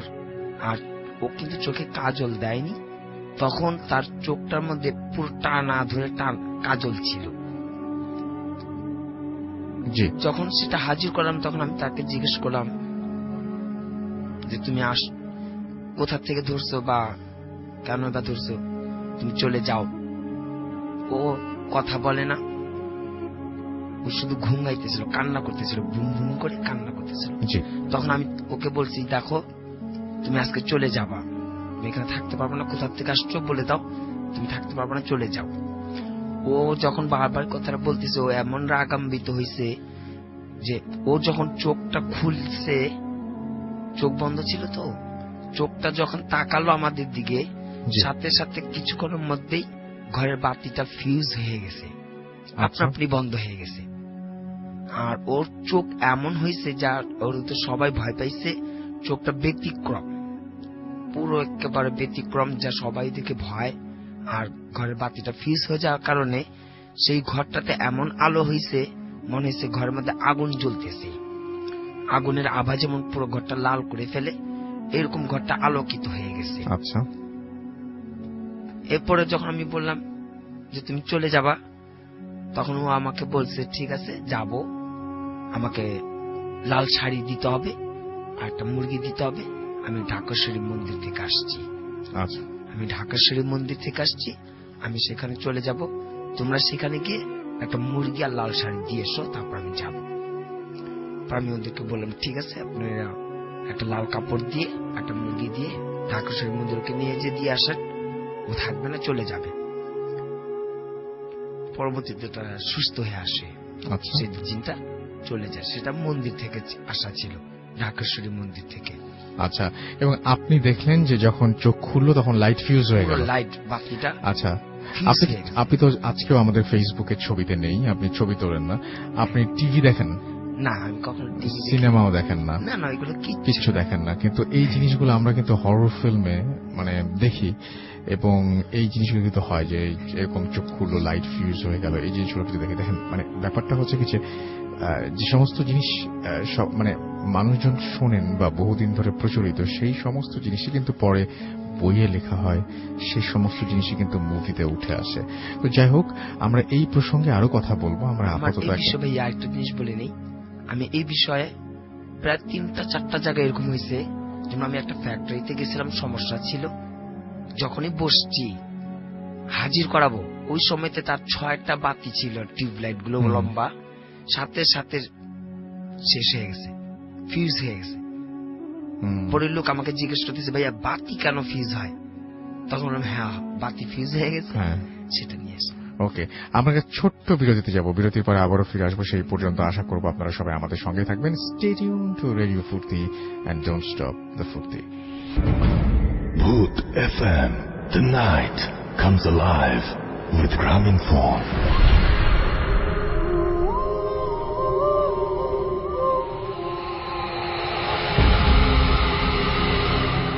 Yes, the night comes alive with Gramophone, and you are listening to Radio 48.0 FM. আমি রাস্তাল আছি, সাথে আমার সাথে রয়েছে মাসুম এবং আজকের অতিথিরা, এবং আপনাদের ভূত এফএমে আরো একবার স্বাগত জানাচ্ছি।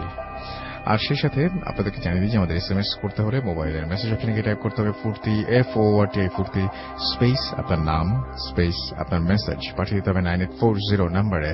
আমাদের যদি ইমেইল করতে চান, আমাদের ইমেইল অ্যাড্রেস হচ্ছে bhutfm@radiofurti.fm, which is BHWTFM@radioforti.fm। আপনার নাম, ঠিকানা এবং ফোন নাম্বার সহ আপনার জীবনে ঘটে যাওয়া বা আপনার জানা সেরা ঘটনা লিখে পাঠিয়ে দিন আমাদের কাছে। ঘটনার শুরুতে অবশ্যই উল্লেখ করুন যে এই ঘটনাটি আপনি স্টুডিওতে এসে শেয়ার করতে চান, নাকি আপনি চান আপনার ঘটনা আমরা পড়ে শোনাই। আমরা আবারও যাব আমাদের আরেকজন অতিথি যিনি একটু আগে আপনাদের ঘটনা শোনালেন তার কাছে। আপনার নামটা প্লিজ আরো একবার বলবেন, তারপর আপনার ঘটনা যাব আমরা। ধন্যবাদ রাসেল ভাই, আমি সোহাগ বলছিলাম। জি, আমি এই ঘটনাটা বলছি, এটা হচ্ছে আমার বাবার সাথে ঘটা। এটা অনেকদিন আগের। জি। আমি গতবার শোতে যখন এসেছিলাম, তো সেই শোটা শোনার পরে আমার বাবা আমাকে বলছিল যে আমার সাথে একটা ঘটনা আছে, তুমি এই ঘটনাটা শুনতে পারো আর বলতে পারো ইয়েতে ফুর্তিতে।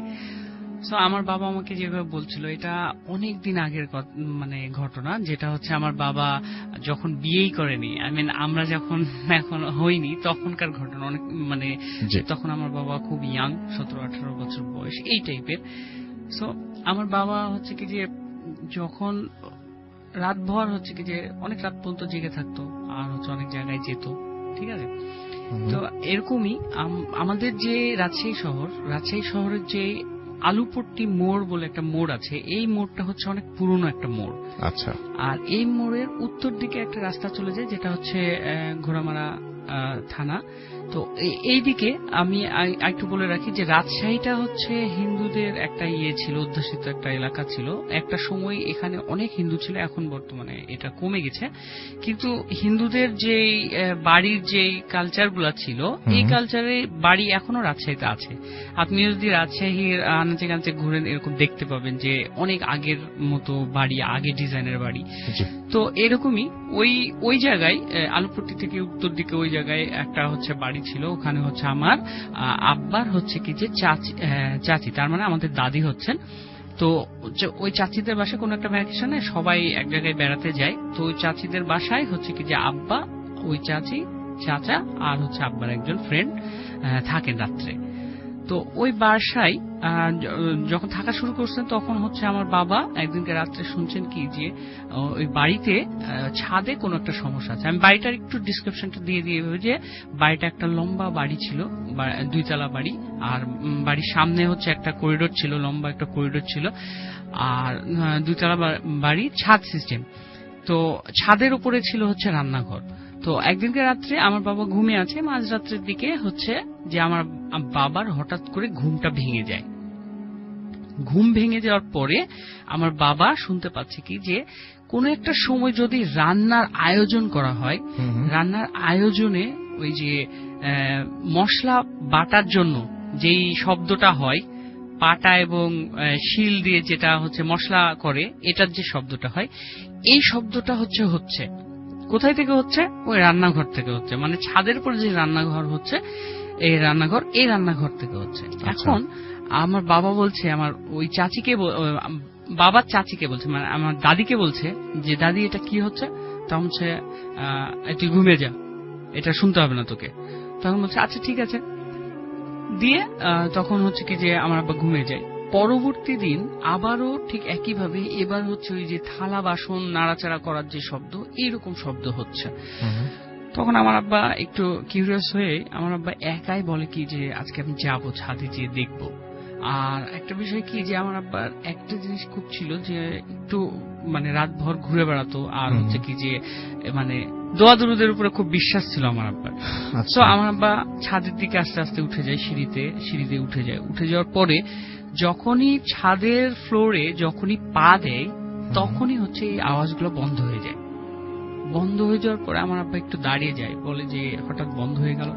তারপরে আবার এগিয়ে যায়, যাওয়ার পরে দেখে কি যে কিছু নাই, একেবারে রান্নাঘরের মধ্যে কিছু নাই। কিন্তু ওই বিল্ডিং এর পাশে একটা লম্বা একটা নারিকেল গাছ ছিল। এই নারিকেল গাছটা খুব জোরে বাতাস হচ্ছে, এই শুধু নারিকেল গাছটাই খুব জোরে বাতাস হচ্ছে, আর বাতাসে মনে হচ্ছে যে নারিকেল গাছটা একেবারে পড়ে যাবে, এত বাতাস হচ্ছে। তখন ওই নারিকেল গাছের দিকে তাকিয়ে আমার আব্বা শুধু বলছিল যে একটা কথা বলছিল যে আমরা তোমাদের কোনো ক্ষতি করিনি, তোমরাও আমাদের কোনো ক্ষতি করো না। এটা বলে আমার আব্বা হচ্ছে কি যে সূরা ইখলাস 3 বার পড়ে একটা ফু দিয়ে দেয়, ওই নারিকেল গাছের দিকে করে ফু দিয়ে দেয়। তখন হচ্ছে কি যে ওই বাতাসটা বন্ধ হয়ে যায় নারিকেল গাছ থেকে। এখন ওখানে থাকা তো শেষ হয়ে গেল, যদি ঘটনা হতো মানে এখানে বন্ধ হয়ে যেত ভালো হতো, বাট আমার আব্বা এরপর থেকে বিভিন্ন ধরনের সমস্যা ফেস করা শুরু করে। সমস্যাটা হচ্ছে যে তারপরে একদিন কি রাত্রে হচ্ছে কি যে আমার বাবা যে আগের সময় তো প্রেক্ষাগৃহে বা সিনেমা হলে যে সিনেমা দেখা হতো, এরকম একদিনকে রাত্রে সিনেমা দেখে হচ্ছে উনি বাসায় যাচ্ছিলেন। তো কাদিরগঞ্জের ওইদিকে বা হচ্ছে রাজশাহী বাস টার্মিনালের পেছনের দিকে বা দক্ষিণ দিকে যদি বলি, তো এগুলো নিয়ে অনেক নারকেল গাছ আর অনেক মন্দির ছিল আগে, যখন এটা অনেক আগে মন্দির ছিল, অনেক বড় বড় গাছপালা ছিল। তো এরকমই ওই কাদিরগঞ্জের ওইদিকে একটা জায়গা দিয়ে এটাকে আরেকটা ঘটনা বলছেন আপনি, মানে ওই দিনকার পর থেকে আমার বাবার সাথে যে ইয়েটা শুরু হয়, ছোট করে বলতে হবে সময় হবে। তো হচ্ছে কি যে আমার বাবা হচ্ছে কি যে রাত্রে চলে আসছে। তো ওখানে যে মন্দিরটা ছিল, মন্দিরটা একটু বলে দিই, মন্দিরের হচ্ছে এক পাশে মানে যদি বলি যে হচ্ছে পূর্ব পাশে 500 মিটার মানে হাফ কিলোমিটার নারকেল বাগান, তারপর মন্দির, তারপর আবার পশ্চিম পাশে 500 মিটার নারকেল বাগান ছিল একটা সময়, ওগুলো সব কেটে ফেলেছে। তারপরে হচ্ছে একটা মসজিদ। তো আমার বাবা রাত্রেবেলা ওই রাস্তা দিয়ে চলে আসছে, আসার সময় দেখছি কি প্রথম অংশে যে নারকেল বাগান, এখানে ঢোকার সময় দেখছি কি যে একটা এই হিন্দু ধর্মাবলম্বীর যেটা হচ্ছে কালী দেবীর যে একটা অবয়ব, কালো একটা অবয়ব ওই নারকেল বাগানের মধ্যে দাঁড়ায় আছে একটা নির্দিষ্ট ডিস্টেন্স আমার বাবার কাছ থেকে। আচ্ছা, আমার বাবা এই জিনিসটা দেখার পরে তাড়াতাড়ি হচ্ছে কি যে সে করে কি যে মাটি থেকে এক মোট ধুলা তুলে নেয়, ধুলা তুলে নিয়ে ওটাতে 3 বার সূরা ইখলাস পড়ে নেয়। পড়ার পরে তিনি আস্তে আস্তে চলে যান। চলে যাওয়ার পরে যখন মন্দিরের সামনে আসেন তখন দেখেন কি যে ওটা নাই। আবার মন্দির পার হয়ে যখন যান তখন দেখেন কি আবার ওই জিনিসটা আছে। তারপরে উনি ওই সূরা ইখলাস পড়া ওই মাটিটুকু ওইদিকে ছুঁড়ে মারেন, ছুঁড়ে মেরে যখনই ছুঁড়ে মারেন তখনই ওটা ভ্যানিশ হয়ে যায় ওখান থেকে। তারপরে হচ্ছে তিনি মসজিদের কাছে যেয়ে ওই বারান্দায় যে বসে পড়েন, তখন ইমাম সাহেব বের হয়ে এসে বলে কি যে কি ব্যাপার এত রাত্রে তুমি মসজিদের বারান্দায় কি করছো? তখন আমার বাবা বলে যে হুজুর এই ঘটনা যে আমার সাথে এরকম চাই। তখন বলছে কি যে ঠিক আছে তুমি চলে যাও, আর কিছু হবে না। এরপরে আরেকদিন আমার বাবা হচ্ছে কি যে আমাদের হুজুর বলছে যে বলেন আমাদের হুজুর বলছে কি যে তোমরা কোরআন পড়তে আসো, এই জায়গায় কুলখানি হবে, কোরআন পড়তে আসো। তো কোরআন পড়তে এসে তখন হচ্ছে কি যে অনেক রাত্রি হয়ে যায়। আমার বাবা বলছে কি যে ঠিক আছে হুজুর আমরা চলে যাচ্ছি। তো চলে যাওয়ার সময় আমাদের কাদিরগঞ্জে একটা সময় অনেক বড় বড় পাইকরের গাছ ছিল। তো 4 জন বন্ধু ছিল, 4 জন বন্ধু 3 জন বন্ধু এক রাস্তা দিয়ে চলে যায়, আমার বাবা আর এক রাস্তা দিয়ে চলে আসে। দেন তখন হচ্ছে কি যে আমার বাবাকে বলছে কি যে ওই পাইকর গাছ থেকে অনেক বড় বড় ঢিল পড়া শুরু হয়। তখন আমার বাবা বলে কি যে আবার সেই কথা, কোরআন শরীফ যেহেতু সাথে আছে, তখন 4টা ঢিল কুড়ে নিয়ে ওই গাছটাকে বন্ধ করে দেয়। তখন আমার বাবা যখন বাসায় যায় তখন আমার বড় মা বলে যে তুমি কি করে এসছো? তখন বলে যে না কিছু না। তো তখন বলে যে ঠিক আছে যাও ঘুমিয়ে যাও। পরবর্তী দিন যখন ফজরের নামাজ পড়তে যান, মৌলানা সাহেব তখন ফজরের নামাজ পড়ে, তখন বলে কি যে শের মোহাম্মদ তুমি এখানে আসো। যখন যায় তখন একটা জোরে থাপ্পড় দেয়। থাপ্পড় দেওয়ার পরে বলে যে তুমি কালকে রাত্রে কি করেছো? তখন হচ্ছে কিছু করিনি। তো তখন হচ্ছে তুমি কালকে রাত্রে একটা গাছ বন্ধ করে দিয়ে আসছো। আশ্চর্যের বিষয় যে এখানে দুইজনকেই আমাদের বড় মা এবং মৌলানা সাহেব দুইজনকেই হচ্ছে কি যে স্বপ্নের মাধ্যমে দেখানো হয় যে আমাদেরকে আটকে দিয়েছে, আমাদেরকে ছাড়িয়ে দিতে বলে। তো তখন মৌলানা সাহেব বলেন যে ঠিক আছে ছাড়িয়ে দেন, তাহলে হচ্ছে ছাড়িয়ে দাও, তাহলে আর কোনো সমস্যা হবে না। এরপর থেকে আমার বাবার আর কোনো সমস্যা। Thank you very much. আমরা পরের ঘটনায় যাব হাফেজ মঈনুদ্দিন ভাইয়ের কাছে। তার একটা ঘটনা রয়েছে, সেটা আমরা শুনবো।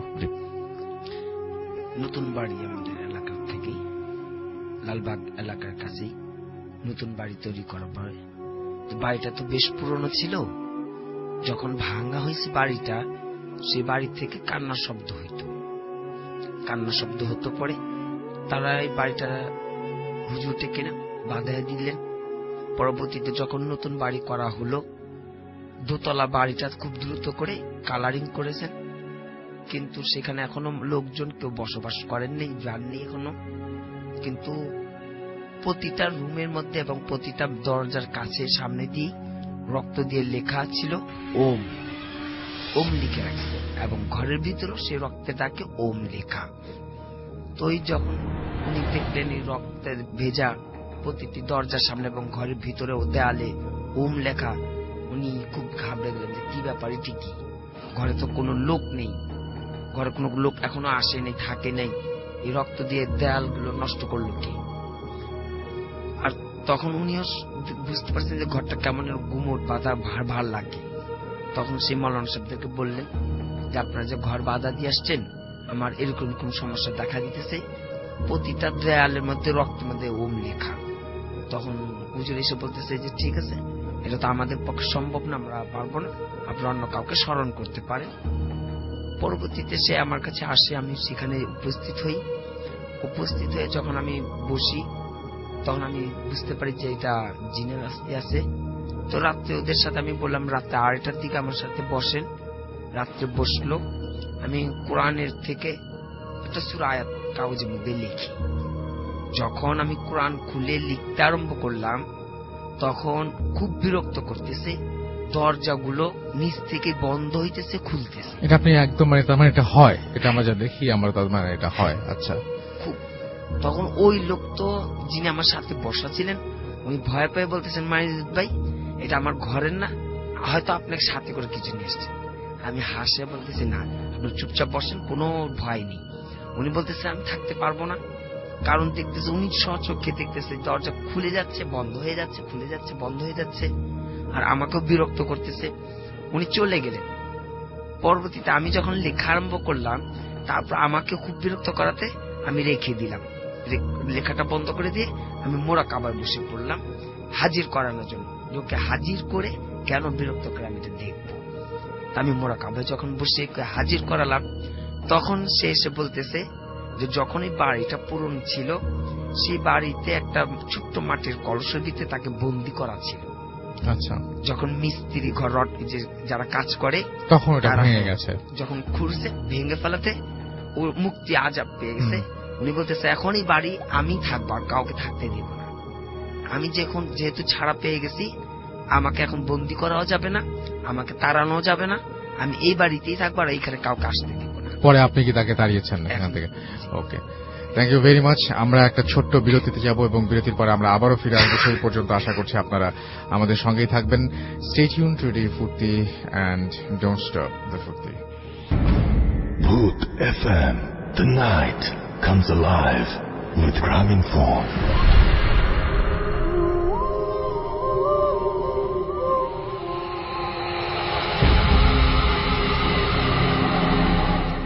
Welcome back. শুনছেন সবসময় রেডিও ফুর্তি 8.0 FM। আমি রাস্তেল আছি, সাথে আমার সাথে রয়েছে মাসুম, এবং আজকে অতিথিরা আপনাদের সবাইকে স্বাগত জানাচ্ছি ভূত FM এ আরো একবার। The night comes alive with Grameenphone. আর আপনারা শুনছেন সবসময় রেডিও ফুর্তি। রাজিন আমাদের এসএমএস করেছেন আমাদেরকে MH মোমিন ফ্রম গাজীপুর। এছাড়াও ANF আমিনুল হক আমাদের সাথে আছেন শাহজাহানপুর থেকে। এছাড়া আমাদের সাথে রয়েছেন তুলি, এছাড়া আছেন আমাদের সাথে সালমান মনির, এবং আমাদের সাথে রয়েছেন দেখতে পাচ্ছি আমাদেরকে সাগর আমাদের সঙ্গে রয়েছেন। এছাড়া আমাদের সাথে রয়েছেন অন্তু, এছাড়াও MD হাবিব আমাদের সাথে আছেন। আমাদের সাথে রয়েছেন স্বাগত লালপুর থেকে। এছাড়া মেহেদি হাসান চাঁপাইনবাবগঞ্জ থেকে আমাদের সঙ্গে আছেন। আমাদের সঙ্গে রয়েছেন দেখতে পাচ্ছি আশরাফ সিলেট থেকে।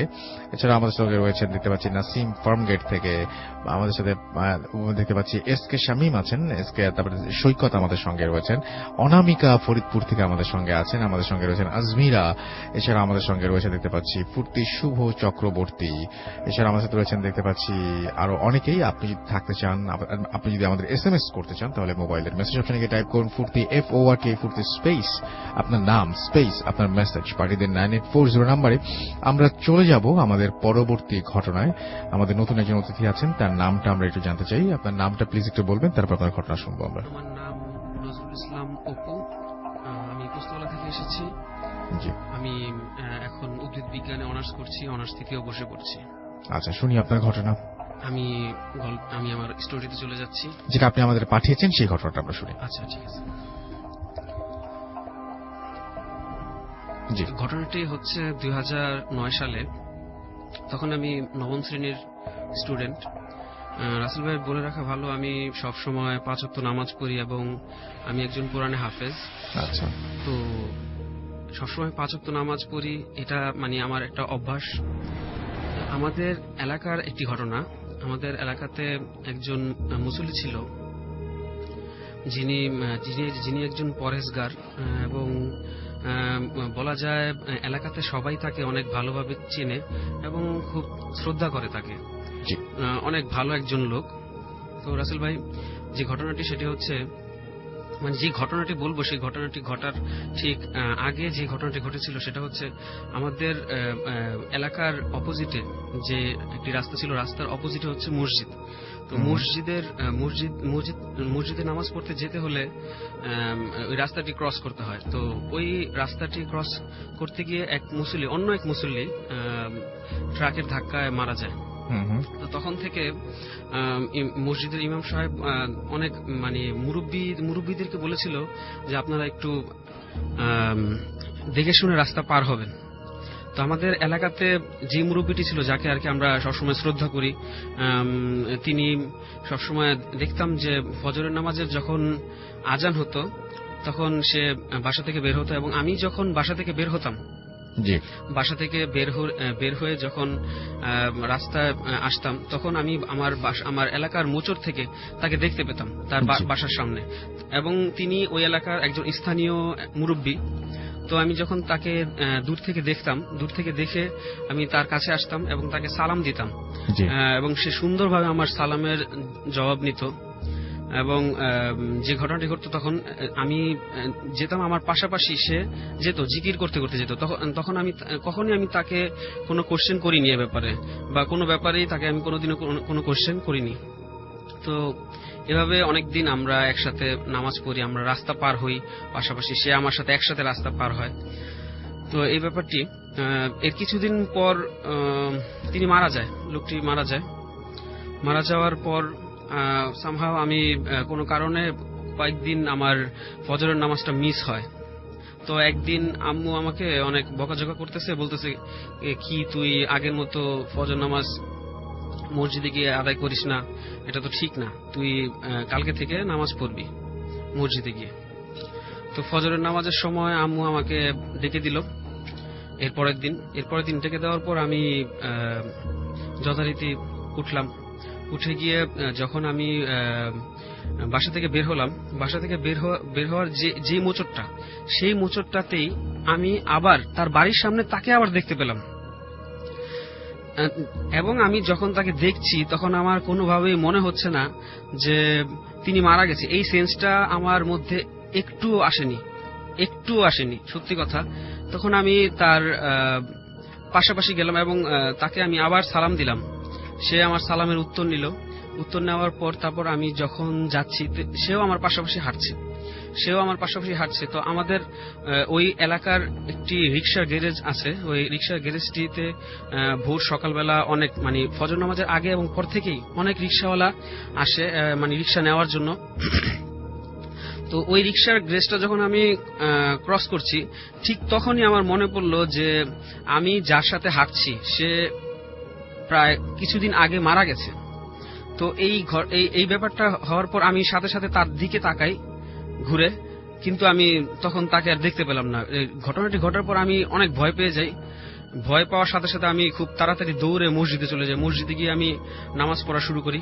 নামাজের পর আমি যেটা ভাবি সেটা হচ্ছে যে এই ঘটনাটা হয়তো আমি আমি যেটা দেখলাম, যেটা আমি আমার সাথে ঘটলো, সেটা আসলে হতে পারে হ্যালুসিনেশন, হতে পারে। তো আমি এটাকে তেমন কাউকে কিছু না বলে, কাউকে কিছু না জানিয়ে আমি এই ব্যাপারটা তত বেশি একটা সিরিয়াসলি নিলাম না। এরপরের দিন যথারীতি আমি আবার যখন ফজরের নামাজের আজান হলো, আমাকে উঠিয়ে দেওয়া হলো। আমি মসজিদের উদ্দেশ্যে বাসা থেকে বের হলাম। বাসা থেকে বের হয়ে সেই মোচরে যখন আবার আমি আসলাম, ঠিক আবার সেই ঘটনা, আমি তাকে আবার দেখতে পেলাম। এবং এইভাবেই যে আমার ওই সময় কোনো সেন্স কাজ করছিল না যে আমি তাকে দেখছি, সে মৃত বা কিছু, এরকম কোনো কিছুই আমার মধ্যে কোনো সেন্স কাজ করছিল না। আমি তার পাশাপাশি গিয়ে তাকে সালাম দিলাম, সে সালামে উত্তর নিল এবং আমার সাথে সাথেই সে হাঁটছে এবং একটু দূরত্ব রেখে সে হাঁটছে এবং জিকির করতে করতে হাঁটছে। ঠিক তখন আমি যখন ওই গ্রেসটি মানে ক্রস করার পর আমার মনে পড়লো যে আসলে আমার সাথে যে হাঁটছে সে আসলে মৃত।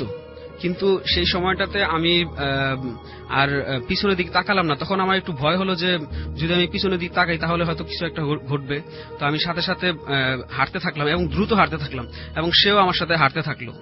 তো হাঁটতে হাঁটতে মসজিদ পর্যন্ত যখন আমরা গেলাম, আমি মসজিদে ঢুকবো তখন আর কি পিছন ঘুরে হয়তো জুতা নেওয়ার জন্য অথবা সামহাও কোনো কারণে আমি পিছনের দিকে ঘুরলাম এবং যেটা দেখলাম সেটা হচ্ছে তিনি আমার দিকে হাত বাড়িয়ে আছে। এই অবস্থাতেই আমি তাকে আস্তে আস্তে ভ্যানিশ হতে দেখলাম।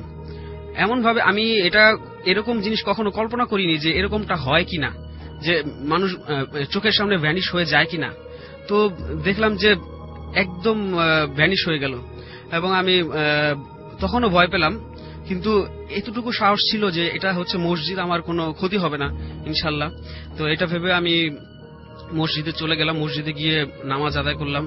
নামাজের পর আমি তখন ওই মসজিদের হুজুরকে ব্যাপারটি আমি বললাম যে এরকম একটা ঘটনা। তো মসজিদের হুজুর আমাকে বলল যে এটা হয়তো তুমি সবসময় অভ্যস্ত ছিলে তার সাথে নামাজ পড়তে যাওয়ার ক্ষেত্রে, হয়তো সে এই জন্যই হয়তো তোমাকে দেখা দিয়েছে। তো মসজিদের হুজুরটি কোনো কারণে এই ব্যাপারটি তার ছেলের সাথে আলোচনা করে, তার ছেলেকে জানানোর পর এরপর থেকে আমি আর কখনো এই ঘটনার সম্মুখীন হইনি। এই ঘটনাটি আর কোনোদিনও ঘটেনি। এই ছিল রাসেল ভাই আমার ঘটনা। অনেক ধন্যবাদ।